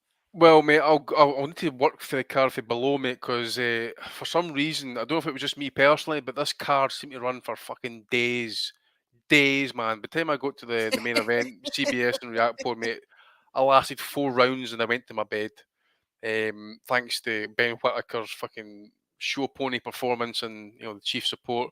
So I'll leave maybe Dominic to bring in the main event. I want to give a bit of a shout out to Jack Massey, by the way, because everybody. That was a nice upset. Yeah, not everybody can go and be like world champion. I know he held the IBO title, one of the big 5 and that, but a couple of losses and that. But he's come in there. He really, really just dug it in. Second part of that fight and really just took over for me, actually. So I was really impressed with him. Dug deep, took control of the fight, latter half of the fight, and I just thought that surge and that really was really what kind of got him the fight in the end. So I want to give Jack Massey a shout in that as well. So shout out to him. Ben Whittaker, mate, I'll just say the guy he fought was a Renka, I think his name was, for Nigeria or whatever. And that. Then I guess Nigerian, yeah. So he's okay. He's not great. Tough, I suppose, and that. He kind of led with the head a wee bit. I think a part of that Nigerian guy was getting a bit fucking fed up with what he was facing. Actually, all this clowning about and showboating and that. And then there was one moment where, after the round ended, Whittaker kind of put his arm around about him as he was walking back to his own corner and just kind of like led him back there. And the guy took issue with it and fucking headbutted him. So, big warnings before the next round and that. And I think it was the last 20 seconds of the 10th. You know, Whittaker's really kind of like pressing for the stoppage. They could have got him. I thought the Nigerian was a wee bit hurt, but the bell came at the right time for him. But it was, I don't know if he's working on stuff, mate, or if he's just injured, or if it's the guy was better than what he was expecting. But he doesn't have the punch power, Andy, does he? Yeah, I don't know what it is, mate. There's just something missing with him altogether. He's not great to watch. He's not a good heel. You know what I'm saying? There's like fighters who've got like a persona and that you can actually get behind, who like act the asshole. But there's nothing really that you're saying to yourself. There's nothing great. There's nothing really great. Okay, he's a talented fighter, yeah, definitely. But I just want to see if he's going to keep that shit up against some of the better fighters. So that's going to come with time, obviously, in that. So I'm not wanting to be too heavy on him. It is his 7th or his 8th fight. Yeah, so I just want to give a shout out to Jack Massey. I think I seen Dan Aziz, and I thought that was a bit of a labour performance. That guy, I forget, it was a Czech or something like that. He was fighting, or a Croatian. Probably a bit more tougher than what I was expecting. I thought Aziz was a bit kind of laboured. I just thought with him as well, coming off the loss against, was it Boatse, and then coming straight down into an 8-rounder, and that I just thought maybe it was something to do with motivation possibly in the end, because he's obviously been competing at title level and he's coming down to an 8-rounder, and it's just like, you know. Was he lucky to get the draw, in your opinion? Possibly, mate. I think he maybe edged it in that. It was, I don't know. Wasn't really paying too much attention to it. But he just didn't seem to be kind of up for it, in my opinion, at least. But yeah, I'll need to Dom come in for the main event, mate. As I say, I kind of quit after 4 rounds. Done a Cotto, went to sleep, and straight to bed. Heavy day yesterday with the football and that as well. And I was still kind of like, say, obviously recovering for the Friday night result and that as well, mate. So I'll hand it over to Dom for that. But that worked out well, Matty, because unlike Andy, I was the other way around. I didn't see the Massey fight, but I saw Whittaker on the main event. But yeah, on Whittaker, I mean, someone was saying, you know, for such a highly touted prospect, you would expect to see some of these opponents being taken out and stopped fairly conclusively. Not all of them, maybe, but at least some of them. And you don't need to be licking and icing every single guy, but you need to at least be, you know, showing that you can keep guys off you at a higher level. And it's going to be very interesting to see how, you know, what happens when he gets, if he does get cracked at a certain level by someone who can hit. You know, you can't doubt he's very talented guy. Like he's got great footwork, great movement, but you know, it's all at a certain level. Like there's very little you can deduce from what the opponents he's being put in with at the minute. But yeah, the main event. Did you see it, Matty, yourself? Some of it. I was kind of in and out for that card myself. I mean, it was. I don't want to detract from what the McGuigans have achieved with Chris Billum-Smith, because when he joined their gym, the word in the trade was that they brought him in as a bit of cannon fodder for Lawrence Okoli, who was their sort of primary charge at that time. And, you know, they've done really well with Billum-Smith, and they got him to follow a game plan last night with real discipline. And, you know, he wasn't getting hit in that fight last night as easily as he has been in previous fights. But I mean, someone said during the fight last night that it was Euro level, it was European level stuff, and I think that's pretty fair. You know, it was, the standard was quite, you know, you have to be. Derek Chisora will want to be honest, yeah, but I mean, it was the quality was quite. It was poor stuff. I felt, and Reactpour didn't seem able either to fight on the back foot or to fight inside. He can only fight at a certain distance, which is touching distance, as Des was saying to us last night. He has to just be able to fight at that distance where he can touch his opponent, and if he can't fight at that distance, he seems completely ineffective. I couldn't fathom why he was holding on to Billum-Smith so much when the clinches did happen. I expected him to be trying to extract himself from the clinches and get back to some sort of range to give himself space. But he just seemed as if he didn't know how to even to get himself back to a bit of range. It was I was disappointed with Reactpour, I have to say, very disappointed. He's definitely can't punch, but you need more than he was only throwing single shots, and Billum Smith's a very tough guy. You have to throw more than single shots against Billum Smith to get him in trouble. But I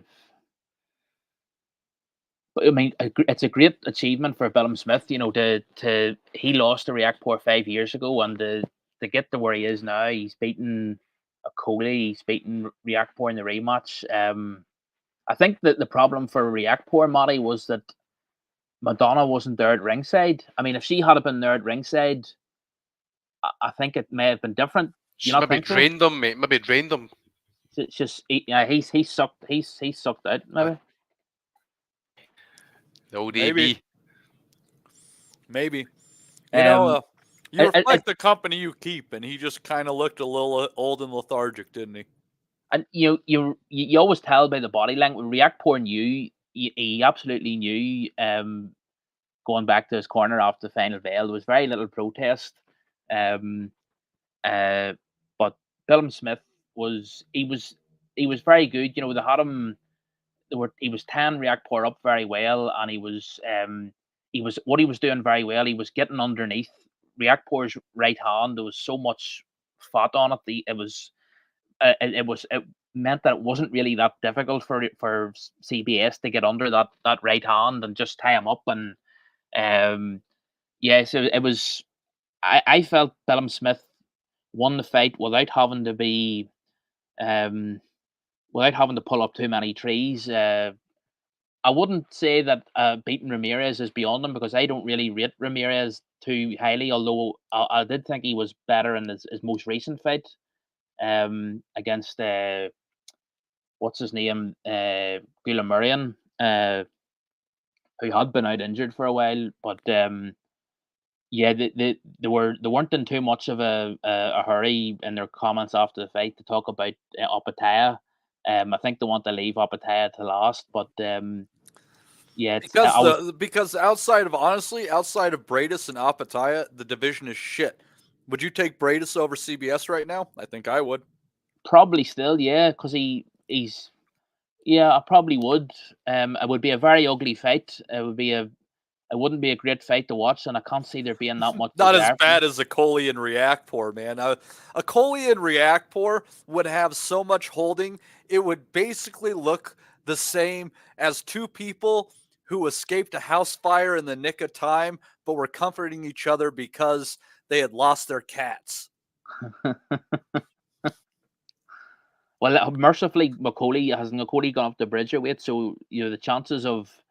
Although saying that, maybe Reactpour will be moving up himself too, because the talk is that he's huge for cruiserweight, and maybe I don't know, maybe there's a possibility that he was struggling to make the weight and not maybe had some sort of effect on the fact that he was only throwing single shots and not putting anything together. But he wasn't letting the hands go. Reactpour, it was strange. I was expecting better from him, but it's interesting, just a subplot. I don't know if Andy picked up on this. The two corners you had Angel Fernandez previously in charge of AJ in Reactpour's corner, and in Whitaker's fight you had Joby Clayton apparently, who also used to be with AJ. So you have two former AJ pod men who were in the corner of guys whose performances maybe were underwhelming. So that's just an interesting aspect of it, I thought. But the card, the quality, I think it was. I only saw Whitaker in the main event, but everyone has said that the quality of the card was pretty dire all through. So it's disappointing main event. I thought it was going to be a better fight.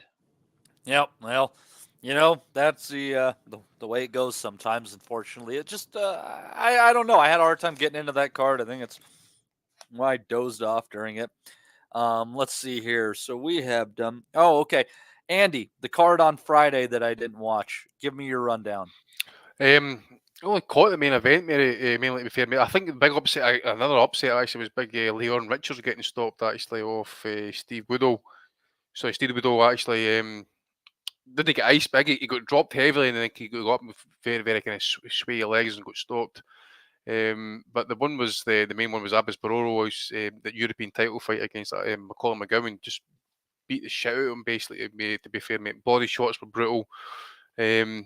McGowan at the time of the end of the fight, and that he was pretty much, as I say, just looked like a bag of shit. He was badly beaten up. Don't know much for Baroro likes because I just need to try and have a quick look at the 54 rankings to see if a world title fight's coming round about the corner sometime soon. But if not, certainly the European title that he's got is going to pick up some decent paydays for him and keep him busy at least. In that, that's the main thing as long as he's active. But just looking at the rankings and stuff, he's bringing up the top 6, top 7 WBC. So that's Fundora. Probably a wee bit off actually, world title shot just in case he does get a phone call, but I don't think it'll be anytime soon, mate, to be fair. So I think you're probably looking at your European title defences. As I say, it's at this point in his career is probably what he needs. Keeps busy, keeps learning as well. He's a really good fighter actually, to be fair. Just hasn't got that wee bit of power just to kind of really end the fight, you know. But he's going to like be they're keeping him active at least. He's keeping him active at least, that mate. But I just think when he comes up to step up class, just that wee bit extra, mate. I think he could be lacking a wee bit. But he is a good fighter, to be fair, at European level. Still to prove it at world class. But I'm just trying to get some names in that for us to see where we'd be kind of like if he would be round about the world class level. I mean, I think Butayev would be too much for him at this point. I mean, I think he fought recently. I didn't see the fight in that, so I don't know where he's at. I was just going to ask you, Andy, I haven't seen Butayev fight since Danny Onis. Did he fight recently? He fought recently, mate. I'm sure he did. Give me a second. No, he was supposed to fight. Let me. I'll use this to segue because just so we keep this moving on. Is he up at late middle now? So he fought. He was supposed to be on the Pro Box card, taking on Guido Emmanuel Schramm, but he pulled out of that and was replaced by Vladimir Hernandez, who stopped Schramm in the 6th or 7th round of what was a really entertaining fight. So if you go back, not this Wednesday, but the prior Wednesday, that Pro Box card, fantastic fight between those guys. But Hernandez just laid him out with a fantastic left hand, I believe it was at the end. And Schramm hadn't moved from the canvas. I think it might have been a definite knockout of the year candidate, but worth your time. I'll go back and watch that, definitely. Yeah, absolutely. And let's see here.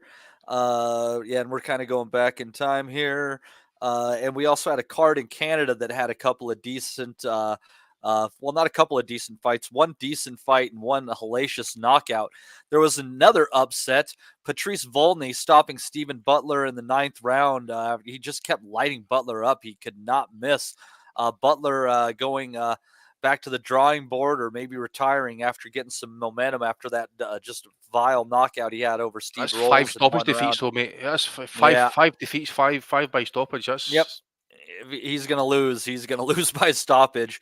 But the most frightening thing on that card was the stoppage of Jenny Shvedenko by Oslis Iglesias. Iglesias landing a sharp right hook high on the head of Shvedenko, who went down and just started convulsing. It looked awful. He was absolutely discombobulated. Thank God he did end up being all right. But Andy, I know you didn't catch this card, but I told you got to watch that knockout, and that was vile. Yeah, it was vile, mate. I have got the card. I just haven't got around to watching it yet, just due to work purposes and that. But yeah, I mentioned that Iglesias about 2 years ago, maybe even slightly more actually. But yeah, you're right. That was vile. Yeah, like I says to you, it was like watching a deer getting shot and it's on the ground still trying to run. And you mentioned Fernando Montiel getting the absolute ice against Donaire, mate, and that's probably the even better description of it because that's what it was. Anybody's missed this, go back and watch it. You'll get it on YouTube. Ulysses Iglesias, Evgeny Shevdenko hits him with I think it was a short right hook, I think it was, and he's basically hit the deck. His body's all contorted. He's then tried to kind of run, hands punching in the air and stuff like that. He's looking about like just like absolute out of it. Completely knocked it. But yeah, it was up there with the kind of Montiel moment where he gets up. He didn't get up actually, but remember Montiel getting up actually and he's standing there like that. That was shocking that he got up. Ready to go. Why is this going anymore? This is ridiculous. That was one of the greatest left hooks I can ever remember landing. You would not have been surprised if his facial cavity actually collapsed or his jaw had actually got spun to the other side of his face, man.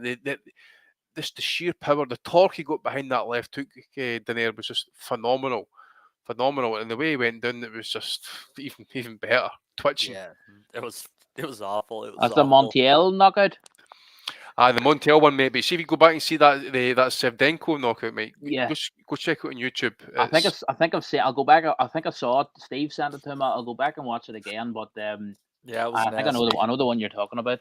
I mean, it's knockouts like that, mate, that you tend to think that's the one that leaves lasting damage, like, because clearly, you're completely.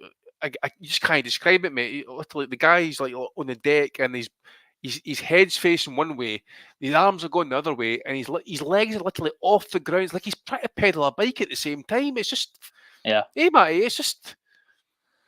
I don't think I can describe it any better than that. Actually, it's just the way he goes down. It's like he's been shot. No, it was pretty nasty, and it was. And that's some heavy hand stuff there, because that wasn't like a bang on the chin, moving into it shot. That was kind of just he was leaning down, caught it, somewhere high on the head, and down he went, twitching away. That's real freaking power. So it goes, Matty. So it goes. So it goes. I noticed that, Matty. I picked up on that. Don't you worry. Getting into some literature, I guess, if you call it literature, junk books, some people might call them. But anyways, let's see here. Go down. We had the Puerto Rican Day card was Xander Zayas taking a UD over Patrick Teixeira, Bruce Carrington stopping Brian De Gracia. He had Tiger Johnson with a UD over Tariq Zania. And and that's some of the only ones I was able to catch. I didn't catch all of that one.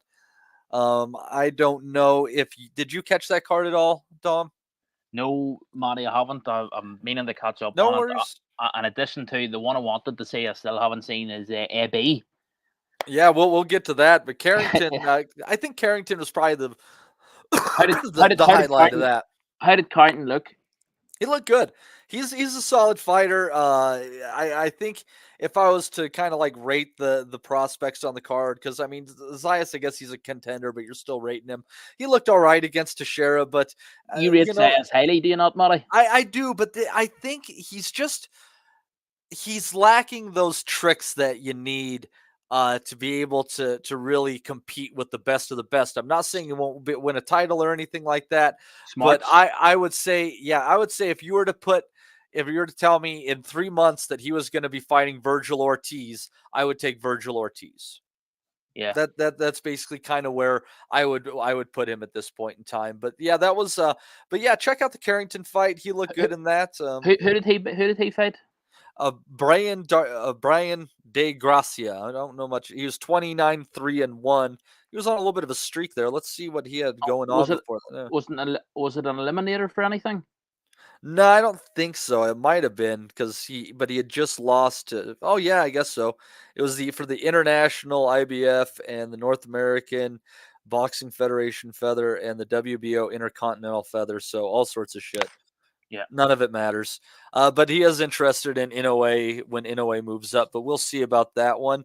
But why don't we discuss our good buddy Adrian Broner, who got his tooth knocked out and lost to Blair Cobb's, tasting the canvas in the second round. Kind of came to life a little bit later on, but Cobb's had just piled them on up. Andy, great joy brought to your household, sir. Great joy. Yeah, just a great joy there, mate. Serbia almost scored. That was a fucking peachy shot there for Hajlovic. Motherfucker, missed it. Yeah, no, that was good save. AB, mate, what can I say? It's, about bones now, mate. That's what he's doing. He's doing the bare bones. He's finished, isn't he, mate? I mean, even at 147, which he was apparently making, he looked flabby, didn't he? He had a few moments, I suppose, and that, but you see them getting dropped like that, mate. The arm behind him and the teeth getting knocked out, and he's on social media claiming about a elbow fracture and a torn shoulder and all this type of stuff and that. He'll be back. He's about broken. Yeah, he's about broken, but he's going to be back, mate. He needs to be back. He needs the money. It's that simple, mate. I don't know what he's getting paid for these fights. Not to be fair, too much.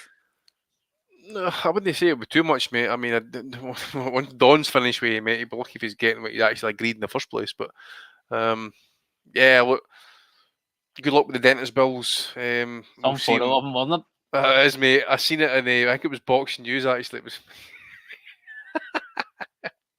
Yeah. He's actually lying in the dentist chair, isn't he? He's got the stuff in about him and that, so he's straight in there getting the work done. He'll be back growling at Beaver in no time. We'll touch on it a little bit later too. I'm sure he'll make another appearance. Oh, definitely, mate. So, yeah, that was the action we have, and God, these guys, I have just. This is the only chance I get out this year. I am unfortunately, and maybe I can find someone to fill in, but I'm not going to be here this next weekend. I have a chance to go spend some time with some friends and go to a baseball game and some stuff on the other side of the state. So we're going to only have a couple of shows this month, unfortunately. We'll be back at it in July for sure. But if we might have a fill-in host, you never know. I might be able to track someone down. I think some of these guys are quite capable. Andy has sworn it off for the rest of his life, though, and I appreciate that position. I'm not here to coerce anybody into anything that they have hated so much as Andy hated hosting the show. Let's see here. Would Donnie not host it one off? If Donnie was to host the show, mate, we're still doing an introduction just now. Mm-hmm. I wonder what life story we would have heard at this point in time. So we got a lot. So we're gotta review a fair bit here. I'm gonna save the big cards for last. I think going off of that. Let's see how this works out for us. I got. All right. Let's see here. No. Okay. Yep. All right. Here we go. All right. On Friday of this week, let's see here. I don't know how much interest you guys have in this one. I'll just name a couple of the fights on this one. This one is going to be in Bolton. You got Lyndon Arthur against Liam Cameron. Sultan Zarbek against Roman Ruben Reynoso, who is 22-4-2. Zarbek undefeated. Khalil Majid, 12-0, taking on Alan Florin Torcheri, 17-4. So I don't know if you guys have any interest in those fights, but that's going to be on Channel 5 on Friday. I'm all over it, mate. Fantastic. Can't wait for it, Matty. Fantastic. Let's see here. Then on Saturday. Is that just out of interest, Matty? Is that Wasserman? Yeah, mate. Of course it is. Channel 5, eh? Absolute piss. Yeah. I already closed that window, but yeah, I think Andy is probably right on that. Let's see here. We're going to have on Saturday a card from Birmingham, going to be headlined by Tyler Denny and Felix Cash. Lewis Crocker against Connor Walker. Shannon Ryan taking on the undefeated Emma Dolan. Cameron Vung against Jeff Ofori. And I think that's about as far down as maybe the fights will be reasonably competitive. What do you guys think about that card? Go on, Dom. Well, I can talk a bit about the. I just think this is where Denny's lack of power is going to bite him in the ass. I can't believe Felix Cash is almost no fought for 2 years, by the way. No shit. Well, it's a European title fight as well. And this is his first fight with the Dark Lord himself. Oh, the Adam Booth. So there's a plot line. There's something to get to whet the appetite alone, Matty. At the sight of the Dark Lord dispensing mystical advice and hushed tones at ringside. Do you know what? I haven't seen. No virtual hollow. Take a swallow. You know why we're here. I haven't seen much of Danny, honestly, and well, Cash. For the fact that he's been out of the ring 2 years, I honestly don't know why he's been out of the ring for 2 years. There are sort of theories about it, but I think he did have some. I heard someone else say he had a bereavement or he had some sort of personal troubles. I don't know the full story, but he's left the gym where he was previously with Tony Sims, and he's now with Booth. So it's you think back that he had that really impressive win against Denzel Bentley, and since then it's been you think he was going to go on and be an exciting fighter to watch, but it's been very disappointing. But what I can tell you, Matty, is now that the fight that you mentioned, Lewis Crocker fighting Conor Walker on the undercard. I saw both these guys fight in their last fights. They were both on the same card in Belfast in the middle of January at the start of the year, and they're looking, I think, at Crocker fighting Paddy Donovan, who beat Lewis Ritson the other week. I think they're hoping, if Crocker comes through, they're hoping to pit the two of those guys against each other in Ireland somewhere in late summer. Crocker should win the fight. Walker's a very exciting fighter. He comes forward. I think he's one of these guys. He's doing a job side of his buck. He works in the building industry, I think, by day, and he fights on the side. And crime at night.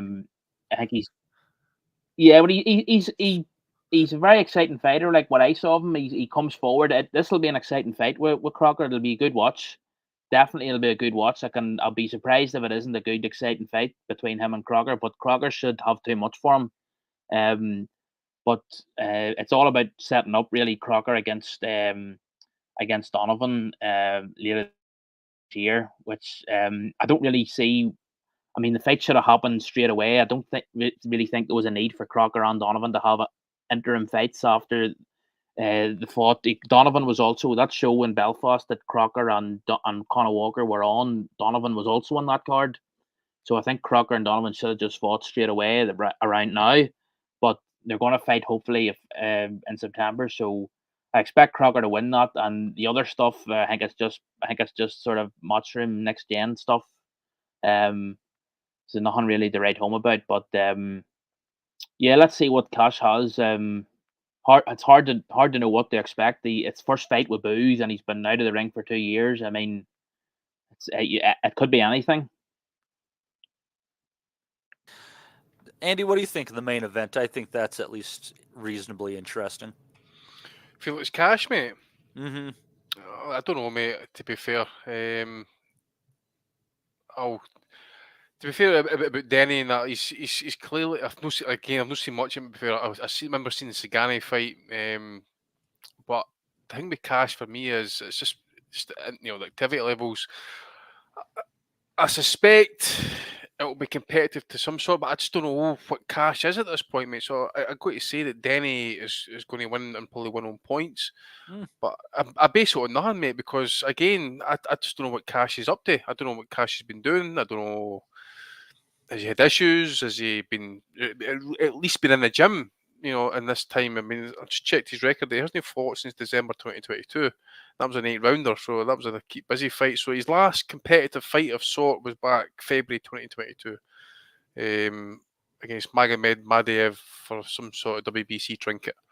And he got cut in that fight. He got dropped in the 2nd and the 10th. And I think also got deducted a point for holding. Somehow won the fight, a 10-rounder. So yeah, just need to wait and see, mate, what turns up on the night. But you got your favourite Denny, mate. You got to at this point. Yeah, we'll see. He's physically strong, but he's not much of a puncher. His fight against Signani was his first stoppage of his career, I believe. I don't know. I feel like this might be where that lack of power gets to him. I just got a hunch, but I could be wrong. We shall see. Let's see here. All right, clear that one out. Next card. All right, this one is going to be on a week from Friday. This one's going to be on BT Sport. I don't even know that you guys want to discuss this one. Just running it down real quick. I would say actually these 5 fights might be here. We got Is this Belfast, Matty? This fight is in Belfast. This is Jadier Herrera against Andres Navarrete, who's 11-1. James McGivern, 8-0 against Rashid Omar, who is 6-0, both undefeated there. Cole Murphy, 11-0 against Jack Turner, 6-1. Pierce O'Leary, undefeated against Dara Foley. Connor Quinn, 9-0-1 against Connor Kelsall, 11-0 for flyweight. That's for the Commonwealth title there. Yeah, I'm not going to it, Matty. I saw the card, and it's apart from the Dara Foley and Pierce O'Leary fight, which is a good fight. The rest of it just doesn't do anything for me at all. And certainly not enough to justify going to the show. It's a strange one, the fact that they've gone for a show at this time of year. The fact that there's also a show penned in for Belfast for early August by Conlon Boxing, which is Jamie and Mick Conlon's outfit. What is it, Ramadan over there or something? What the fuck? Well, it's more just the fact that at this time they're going in the Odyssey Arena, which is the big arena, 9,000 capacity, and to be honest, Matty, they will struggle to fill a third of that. I haven't heard anything about ticket sales, but I mean, if they sell out a third of that capacity, they'll be doing very well. Because the football is on at the same time. It's middle of summer, and the card isn't. That's important, given that the fact that the card isn't. It's not a great card. It's really. Yeah, but I'm not sure that I even got to $100,000 in purses with the fights I named. Maybe got there. Yeah. I'm not. I didn't know that information was available. Like what the purses are. It's not. I could just wing it though. Looking at that, I mean, you think of those names. How many of those guys are getting 5 figures? Yeah. I don't know. I mean, the Pierce O'Leary fight's good because Pierce O'Leary has been knocking guys out, and Dara Foley it should be a good entertaining. Dara Foley always brings a bit of chin music, so he's an entertaining guy. But he had run for 5 in a row before his last defeat. I couldn't tell you off the top of my head who he lost to, but it's just I don't even know. I'll probably watch it. But you better. I'm expecting a full report. Yeah.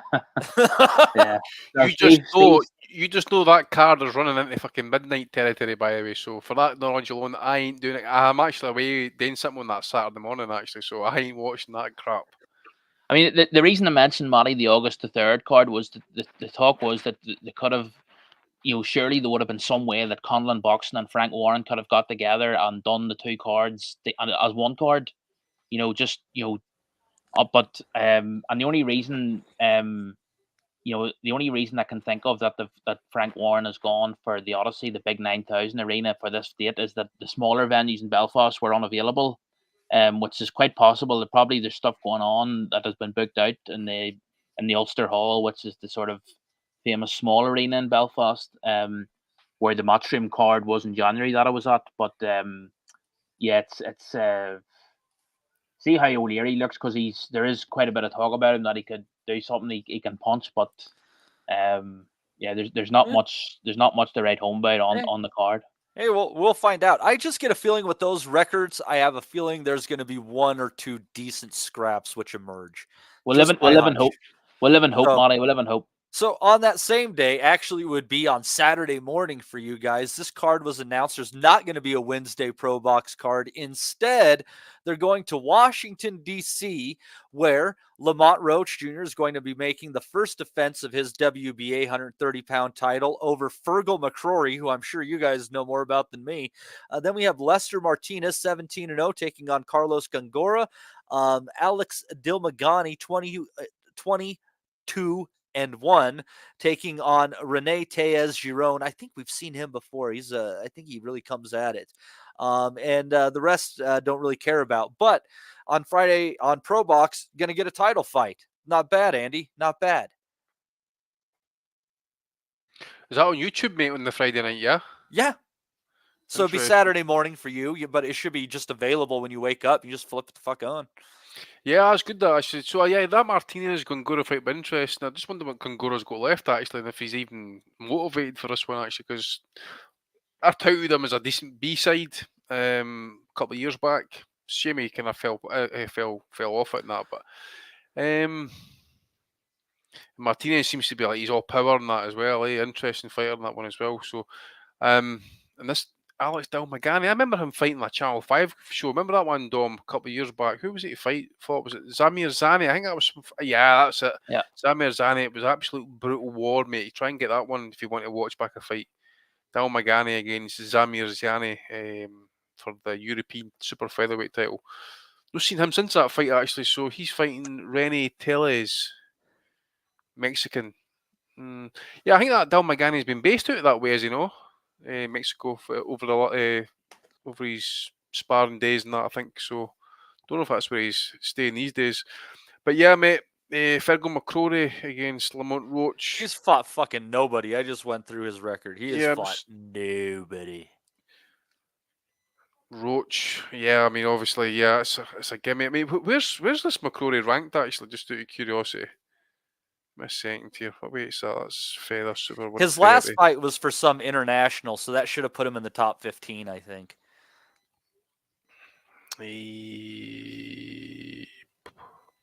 Number 12.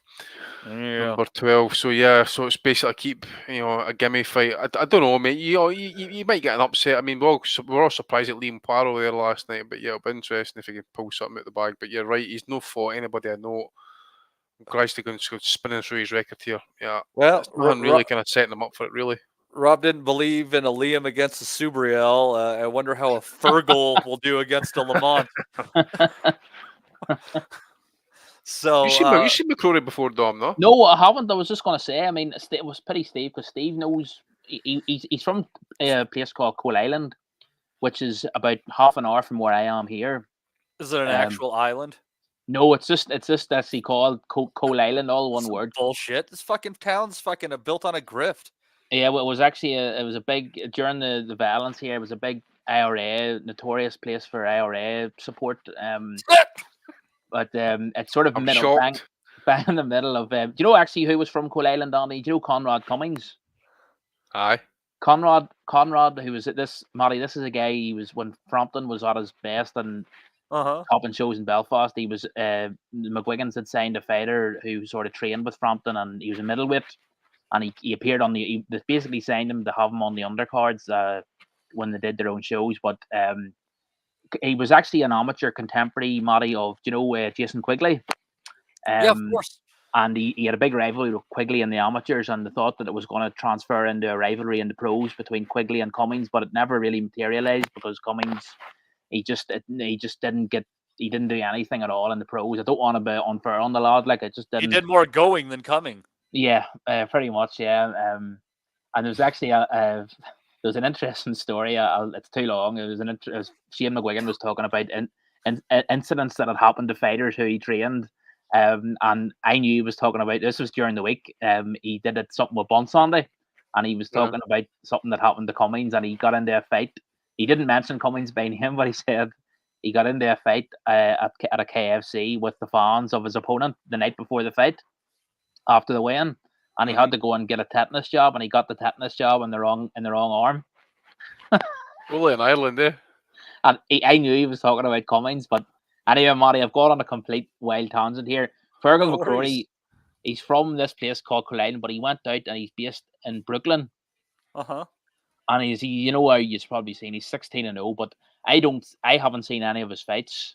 I don't know I think Steve probably seen some of his, but I haven't seen it. So he's taken this this against Rhodes. I'll definitely watch it, and hopefully I'll watch it live, because if I don't watch it live, I may not watch it for a while. But what date is that, Matty, by the way? Is that on the 27th? That's Friday. That's gonna be Friday the 28th. Right, Friday. Yeah, you're right. Friday the 28th. I was wondering actually. Schools finish over in Scotland. The schools finish in Ireland at that time of year. Yeah, they do. Aye, so there you go. So they might get a big crowd after all if it's at the SAC. Yeah. Oh yes. That's you mean that's right. Yeah, the Belfast card. Yeah. So, but I was just thinking more if it happens to be good weather, which at the minute is looking unlikely over here. But if the weather picks up and the football's on, they might struggle to. And just the fact that it's a card full of guys who are in the early. A lot of them are in the early part of their career, and it's going to be difficult for them, I think. But I think there were probably someone was telling me that the contractual deals that Queensberry have with a lot of these fighters, they have to get them out a certain amount of times per year to fulfill the contract, and that's probably what's going on here. So yeah, it is what it is, as they like to say these days. But let's see what Fergal McCrory what he can do. But no, I haven't seen him fight. But just know he's been out in Brooklyn, so. Well, as that's going on, there's going to be an overtime boxing in Atlanta. I think those usually end up on DAZN with Elijah Pierce. He's got 2 defeats, but he's on a heck of a run right now, taking on Jose San Martin, 35-8-1, and then Malik Montgomery, 17-0, taking on Ramiro Cesena. So those could be a couple of interesting fights on an overtime boxing card. And then one more before we get to the ones that were good enough to be listed on ESPN, I believe. Let's see here. This will be a Saturday card on DAZN from Liverpool. Going to have Jack Rafferty taking on Sabari Jashikar, who is 11-2. Rafferty is undefeated.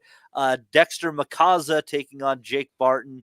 Jazz Dickens is going to be on there against TBA at this point in time, etc., etc. So that's going to be on Saturday the 29th. Didn't know Jazza was still fighting.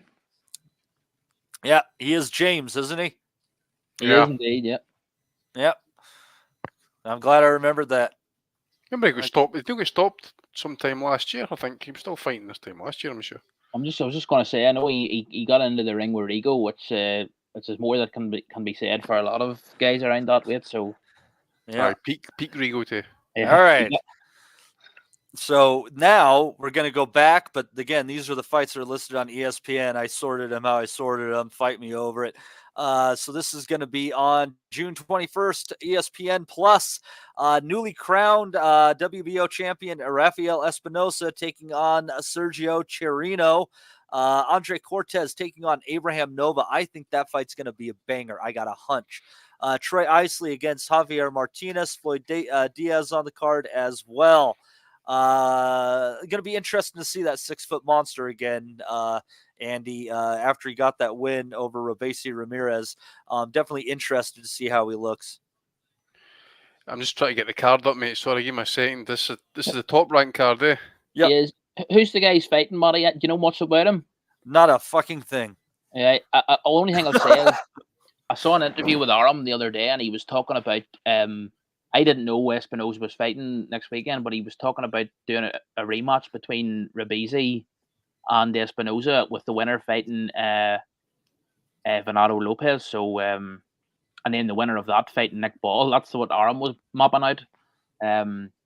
So yeah, I think the idea must be, I think Aram wants to give Rabisi that rematch.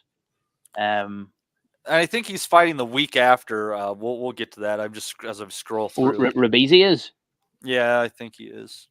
I'm just going through the opponent's records now, mate. To be fair, and you're right. He's not really kind of fought anybody I know, but I just noticed this fight here against Ali Mwangi. I wonder if he's like some sort of African. Tanzania. According to this fight report here, Sergio Chirino Sanchez won a controversial fight which became a national-wide scandal. During the fight, Sanchez supposedly fractured his right hand in round 7, using his injury as an excuse for his performance. Well, it's hardly a national scandal then if he's fucking only fractured his right hand and that's his performance. There must be more to it than that. Like, it's got to be a boring country. But yeah, he ain't fought nobody, man. So, and he's got a world title fight. It's another one. But you know, it's funny. Espinosa, same thing. He had fought nobody, and he came in and he fucked up Rabisi. So I don't know. We'll see. It's stupid. I agree. That guy's ranked number 2. This Sanchez. Who the fuck's he beat? Yeah. I mean, seriously. How much has he paid to Paco? That's the Paco Valcarcel there, and in San Juan, he's getting the brown envelopes. There's going to be some dodgy envelopes going there, mate. I mean, he's going to fight. 2 fights ago, he's fighting in Restaurante Arroyo in Mexico City, probably in front of one man on his horse or something like that. Next, a year later, he's fighting for a world title fight. Again, you think Nova against Cortez might be decent, Matty, but again, I do. Bob Bailing this shit in, man. To be fair, come on, this isn't. He's packed up a couple of prospects here undefeated. Floyd Diaz, Albert Gonzalez, Troy Owsley. He's the one. He's another one of the guys that came out of the Olympics the last cycle, I think, and still really kind of hit it off, I think, as well. So let's hope it's decent. Yep. So that one is going to be, I think, this Friday. Friday, 21st. Yep. Then on the 27th, going to have a DAZN card from California with Darius Fulgham against Ronald Ellis. June 29th, going to have Teofimo Lopez against Steve Claggett, which I think will be fun while it lasts, but I do believe Claggett plays right into Lopez's hands. Rabesi Ramirez against Brandon Leon Benitez. Jan Santana against Brandon Valdez. Rohan Polanco, he's a decent little fighter, against Luis Hernandez Ramos. Hey, the son of some fucking dude, our grandson of some fucking dude, Nico Ali Walsh against Sona Akali, or Akil maybe. That's going to be over 8 rounds. So that's going to be on on Saturday the 29th, I do believe. So, Andy, what do you think about that one? What card's that, mate? I was looking at the other DAZN card, actually, to be fair, on the 29th. Look at the ESPN card from Miami on the 29th. Dom, if you were listening, go ahead and jump in on that. 29th. Is that Canada? Miami. Got it. All right, here we are. Lopez, Claggett. Yeah, Claggett's one of those guys, mate. He's clearly a keep busy fight for Lopez. He's earned his shot, though. I mean, he's just knocked his way kind of through the rankings. Yeah, but again, against what exactly? I mean, it's just like also runs. I mean, Alberto Machado. I think he'd been a titleist at one point? Yeah, he was over the hill and past his best weight 100%. I wouldn't even vaguely argue that. Gabe's best pal, Tony Luis, the Lightning with the iron fists. Wonder why they're having it in Miami, Matty. Because they have a really diverse Central South American population that I think they might be trying to play into. Yeah. I just thought, they they'd maybe try and, keep it in New York, but what do I know? Yeah, I don't know. I don't know many things myself. I think it's a decent. I think that's a decent fight. Steve's earned it, but Tio's going to knock him over. I don't know much about the guy that Robesi's fighting. That makes me a little bit curious. I'm looking at him as well, mate. He beat Kanzu in a split decision a couple of years back. Remember, he's the big tall featherweight. Yeah. He Lee Wood beat him for his title, didn't he? And says this guy's 5'7". Now you can never tell. Like the official listed heights are they're never fully reliable, but let's see. Yeah, he split decision on the beat Kanzu. Yeah. Was that before or after Kanzu had fought Lee Wood? I think just give me a second here. It was the fight directly after Lee Wood. Uh-huh. But it was over a year after Lee Wood, actually, 2022, October 2022. Wood knocked him out in July 21. But look what else is on his record. It's not, it's very little to go on. It's you'd have to suspect the Top Rank have picked this guy with 9 KOs. He's not a banger, no noted banger anyway. This is a guy to get Robesi into that Espinosa rematch, isn't it? I think. Yeah, but to make him look good, get a knockout possibly in that as well. Get the confidence built. I notice this dude's had like 1 defeat in his record, and it's by stoppage off Saul Sanchez. California to knockout, so you just don't know how that is. He's probably been stopped in his feet or something like that. But Kind of like that card, Matty, to be fair. Yeah, not awful. It's not great either, to be fair. I see that Emiliano Vargas is on it as well. He's the one that beat. I'm thinking about the other one actually. Sorry, he got beat last night. Sorry. Forget about me. Sorry, I'm just babbling here, man. No, you're fine. Let's see here.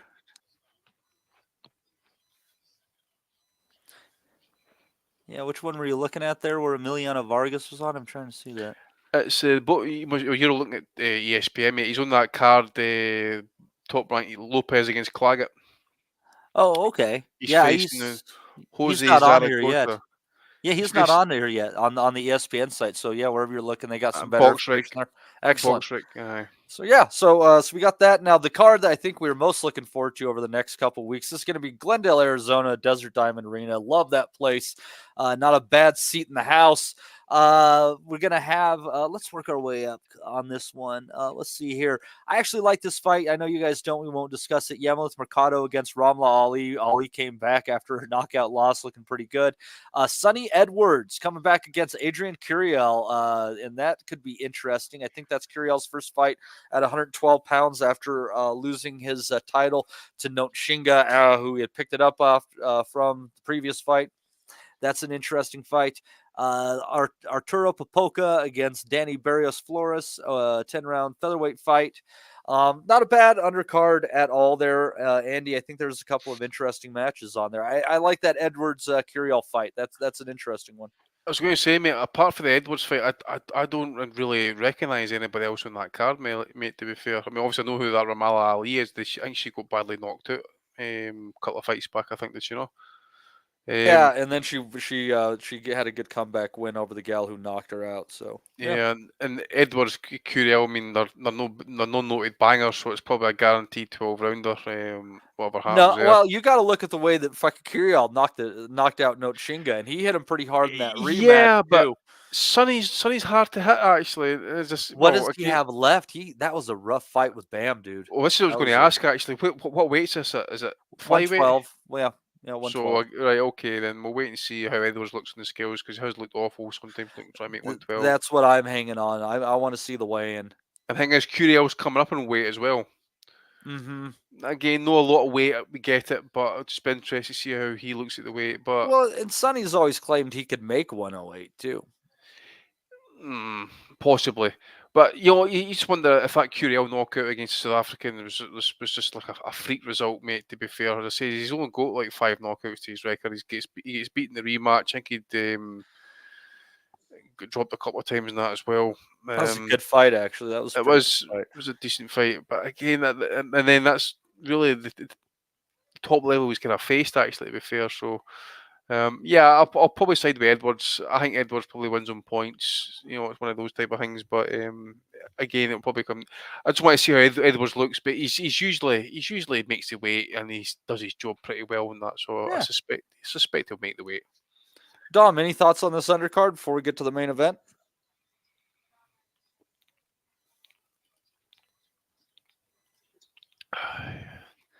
He's waiting for a piss or something. Dom, are you there? He's waiting for a piss. Timing is excellent. See, he's not like Steve. Steve can go away for a piss and come back in seconds. And that. Dom's obviously got to be dribbles. So he's got to get ready, mate. Maybe he has a longer walk to the restroom than Steve had. But anyways, we'll just move on to the main event then. In a fight I am really much looking forward to, or maybe it'll just be a knockover. You never know.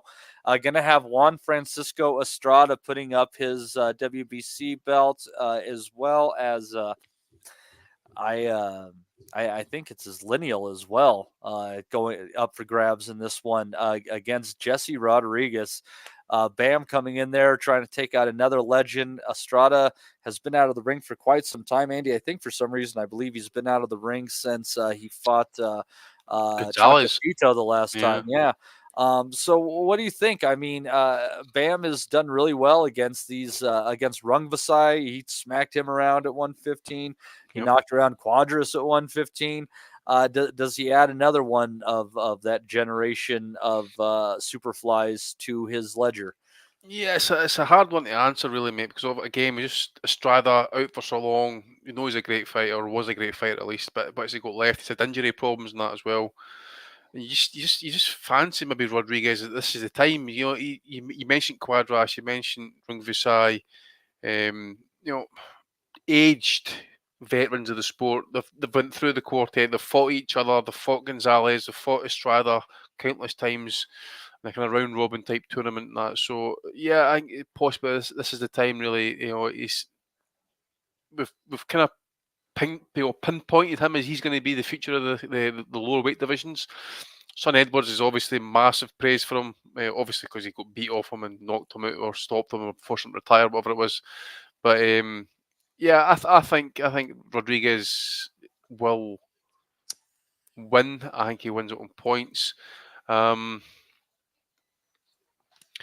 I just think, again, maybe a wee bit of experience that might come into it as well. I think you'll have a good start. I think Estrada will make adjustments throughout the fight, possibly.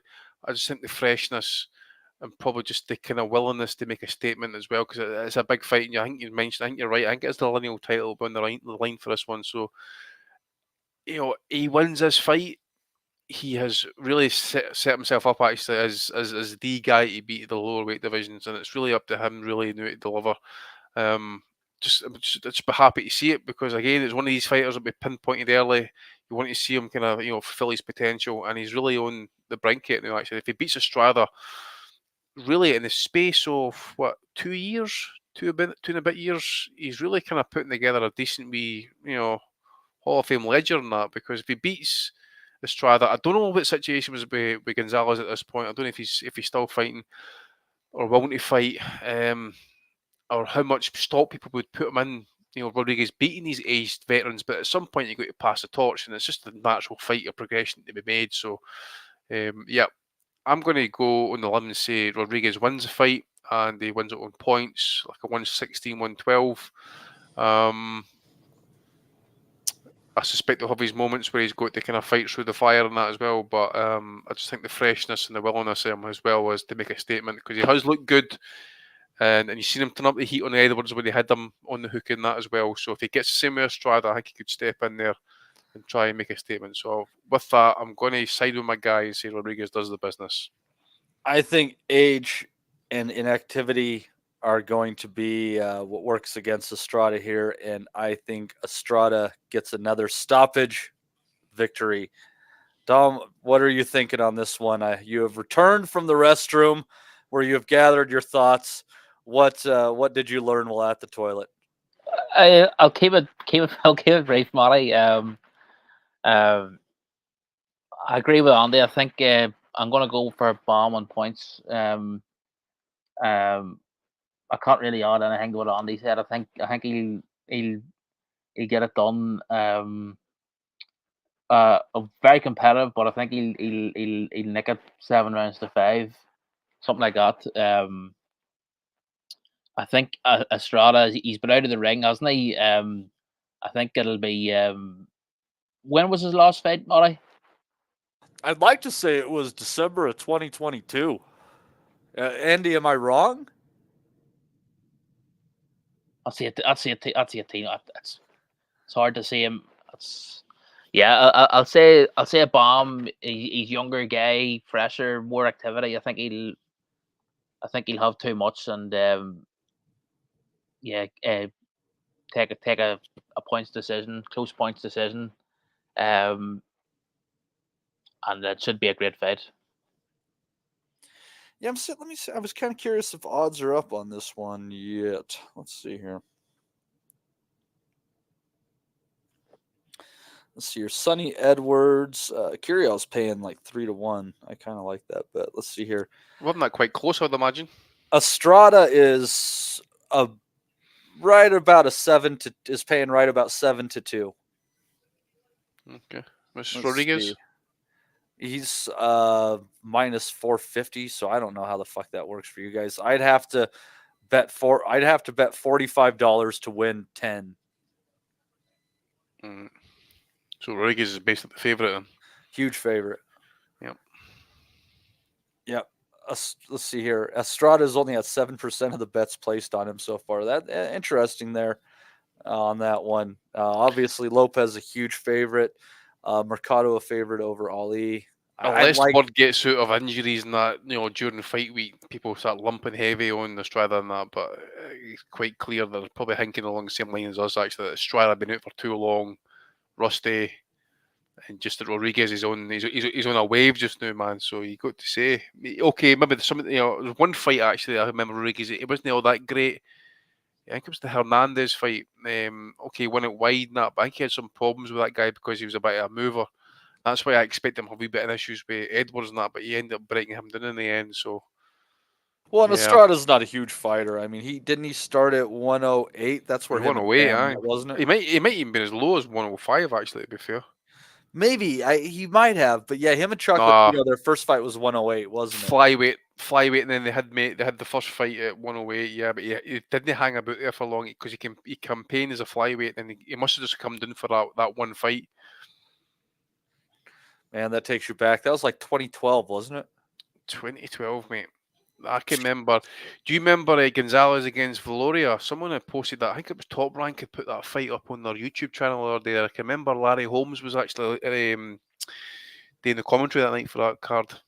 I think Valoria's nephew was on the PBC card last night. Picked up a victory. He's supposed to be hot shit, actually, so we'll see. But, unless you guys have anything else non-humorous, I think we can move it on into the value of the week. Yeah, mate. Get to bed early. Far away. All right. What should we do here? I think we'll kick it off with a nominee here. Let's do this one. I'm dead serious. I know I play a lot, but I'm really coming to die in that ring, bro. You know what I mean? So if you ain't ready to die, I don't want to hear all that talking and shit. All that playing and jokes. I'm not playing. That's going to be the key. Now goes Broner! A straight left hand, and Broner got deposited on the canvas! Yes. He's hurt. He's hurt. And he drops his mouthpiece. He dropped his teeth. Fair use of that very short clip, but we appreciate Don King Productions and everything that they do. And let's see here. Let's throw the image on top of that one. Fun Fights, Volume 2. Yeah, good old one there. AB, rough week, my friend, but we do wish you the best. Let's get the other video out of the way this week. Let's see, which one was it? Was it this one? Oh, fucking hell, that's Chinese, is it? Oh, yeah. What we got? You got back from work late, didn't you? Yeah, sorry, busy bee, making money. What you got for me? There's a few bones there. 70, Johnny. Is this a joke or is this? Bones. Is it? It's bloody It's nice. for me, is it? It's bloody nice. You big fuck! Where the fuck is my Chinese, you silly little twat? That's you big fucking pig! Oh, fuck off!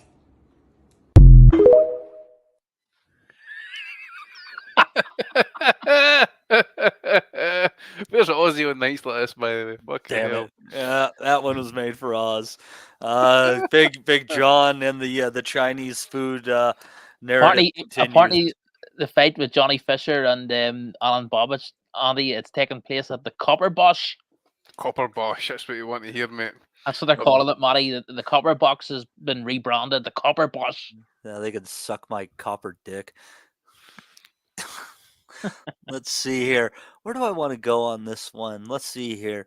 Oh, there we go. The WBC always having to do something interesting. Well, they're celebrating Juneteenth in the country here on the next week on the 19th, and I'm always confused about that. It's a weird holiday because it's celebrating when the slaves in Texas learned they were free, which was a fair bit of time after they were actually freed. So it's like celebrating like how long slaves were lied to. But I think there's a better day to celebrate Black history. But hey, the WBC just wants to get in on the fun. There's their belt in celebration all the time. Matt, you should actually send them a strongly worded email and educate them on that topic, mate. Yeah, like they give a fuck. Yeah, but we could out them. That fucking grifter, fucking silly man. I swear to God. I wonder how his podcast is going. I found out actually is interesting the other day. I was listening to something with old Big Mauricio, and he said that it makes sense given you when you think about the surname, but the old man came from, or the grandfather came from Lebanon. They were Lebanese immigrants. Who? The Suleimans. Suleiman.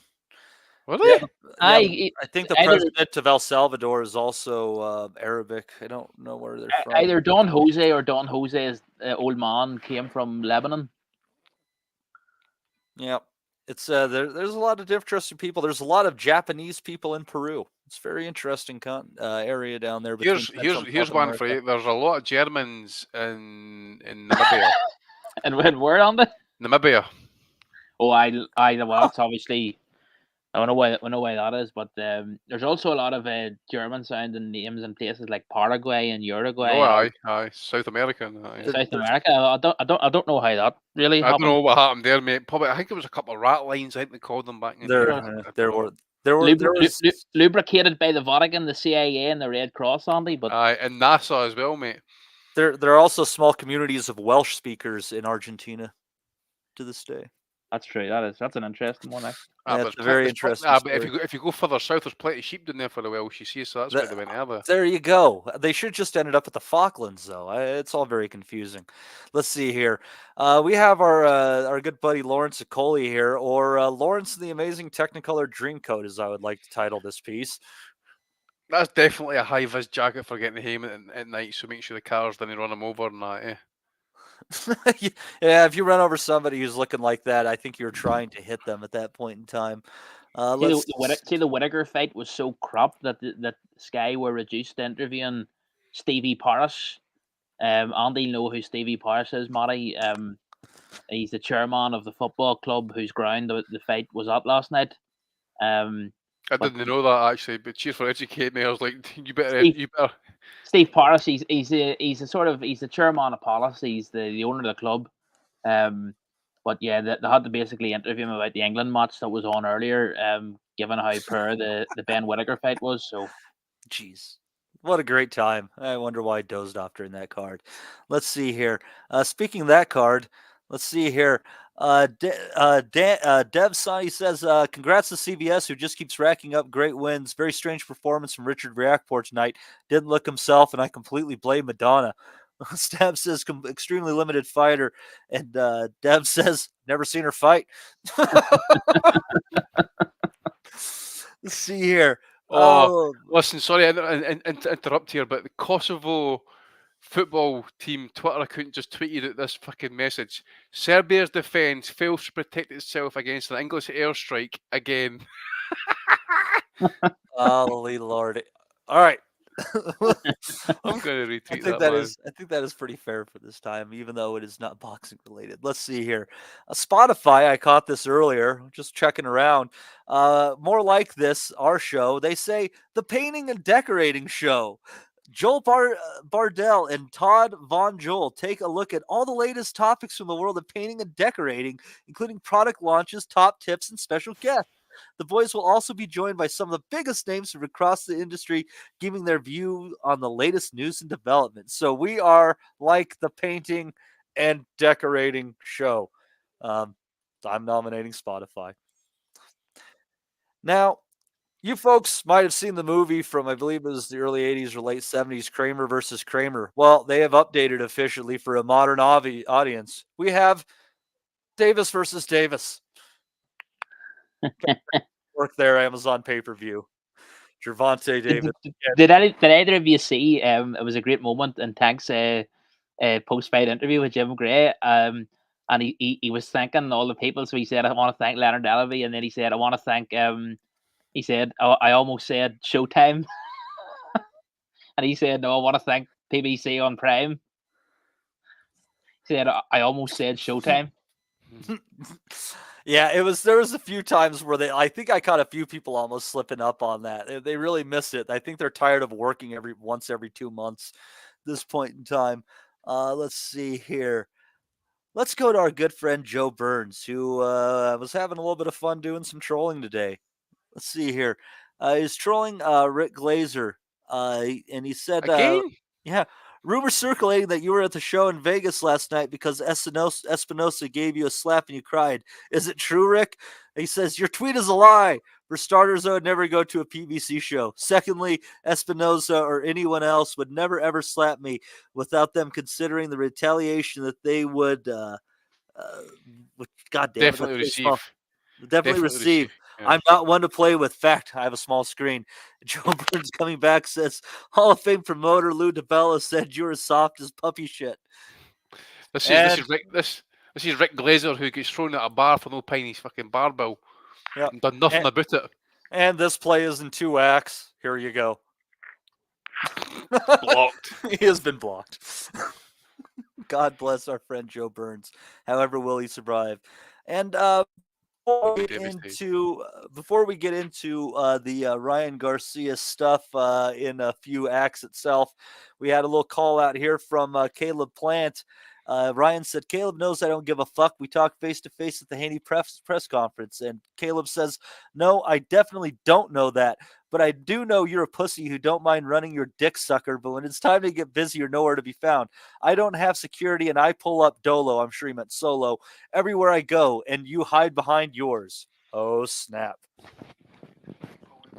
It was accompanied with a video with security protecting Ryan Garcia. Yeah, the big dude at the back there, eh? But Ryan Garcia has just had a pretty bad week all in all. Let's start with the country NutriBio, who put out a press release stating that all of their facilities have been checked for Osterine and they have come up negative. It has never touched anywhere in their plant. And they seem to be hinting that Ryan is defaming them based on this. So that comes out on Twitter. I'll tell you what, though.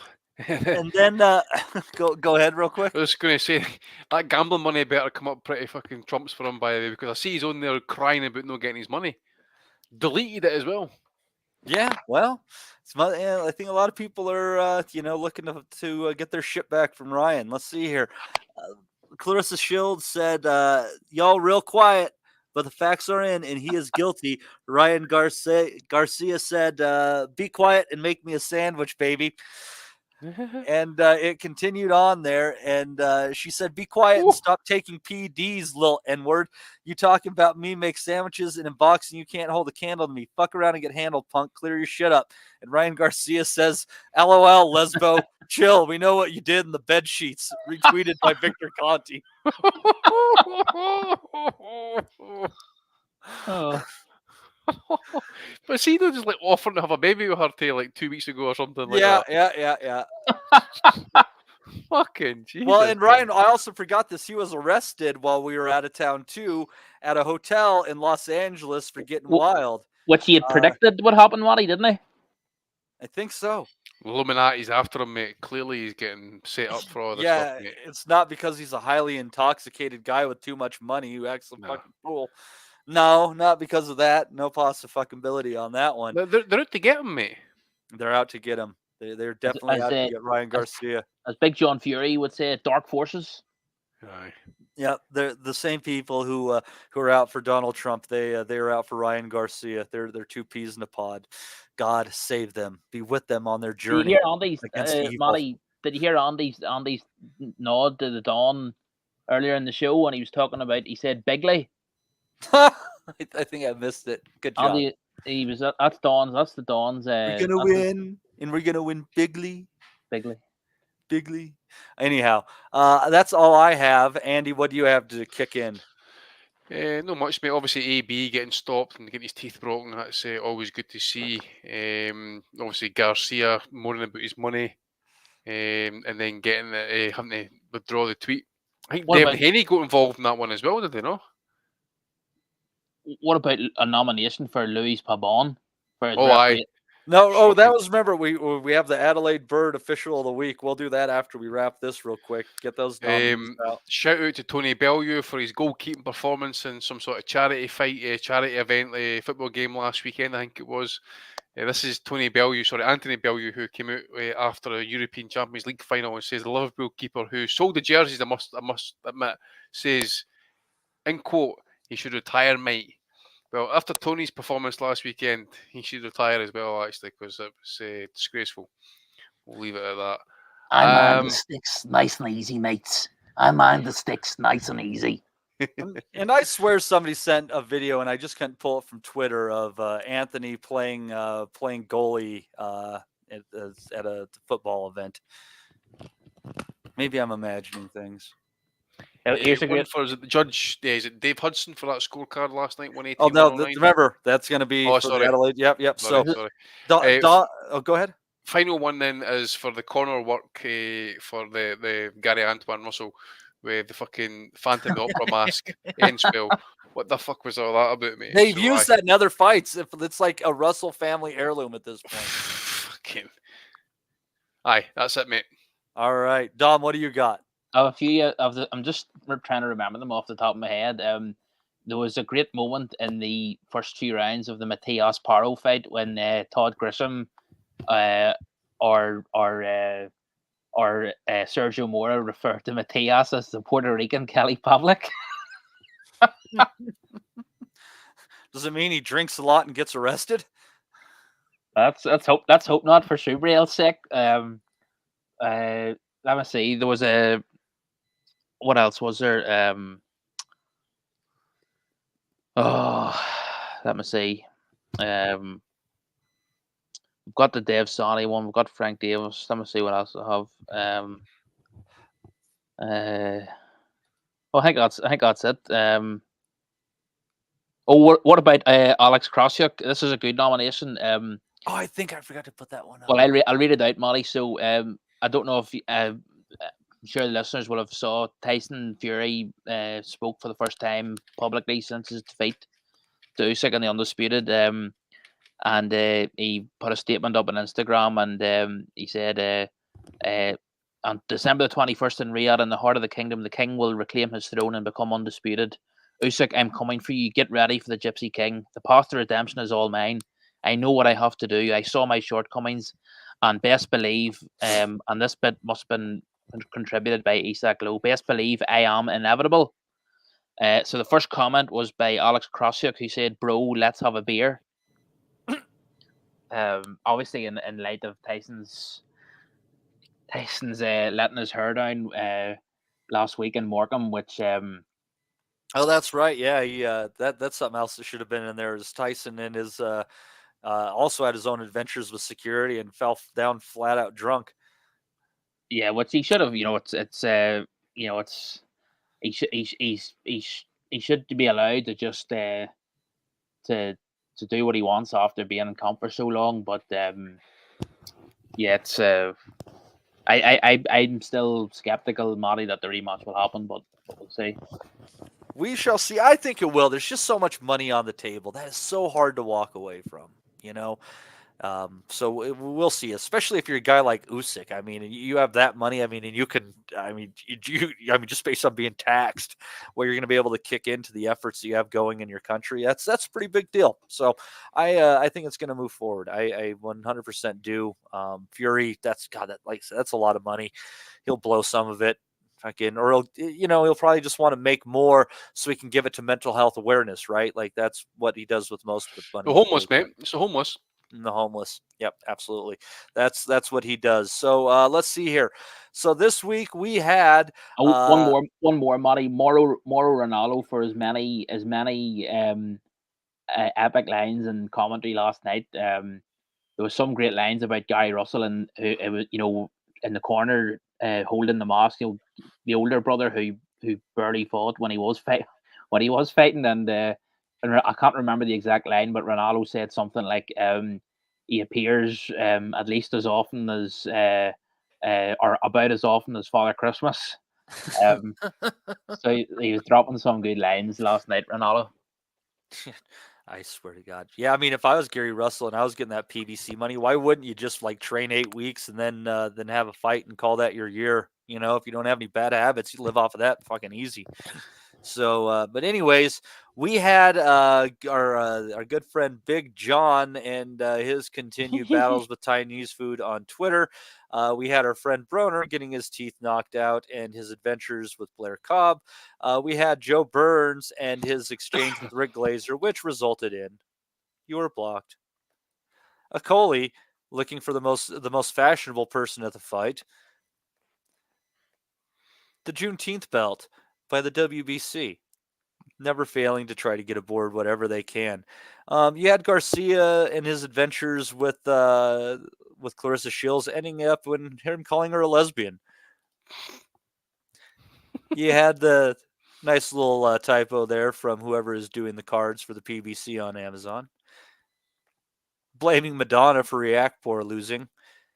And Spotify basically saying that we're similar to an interior design show.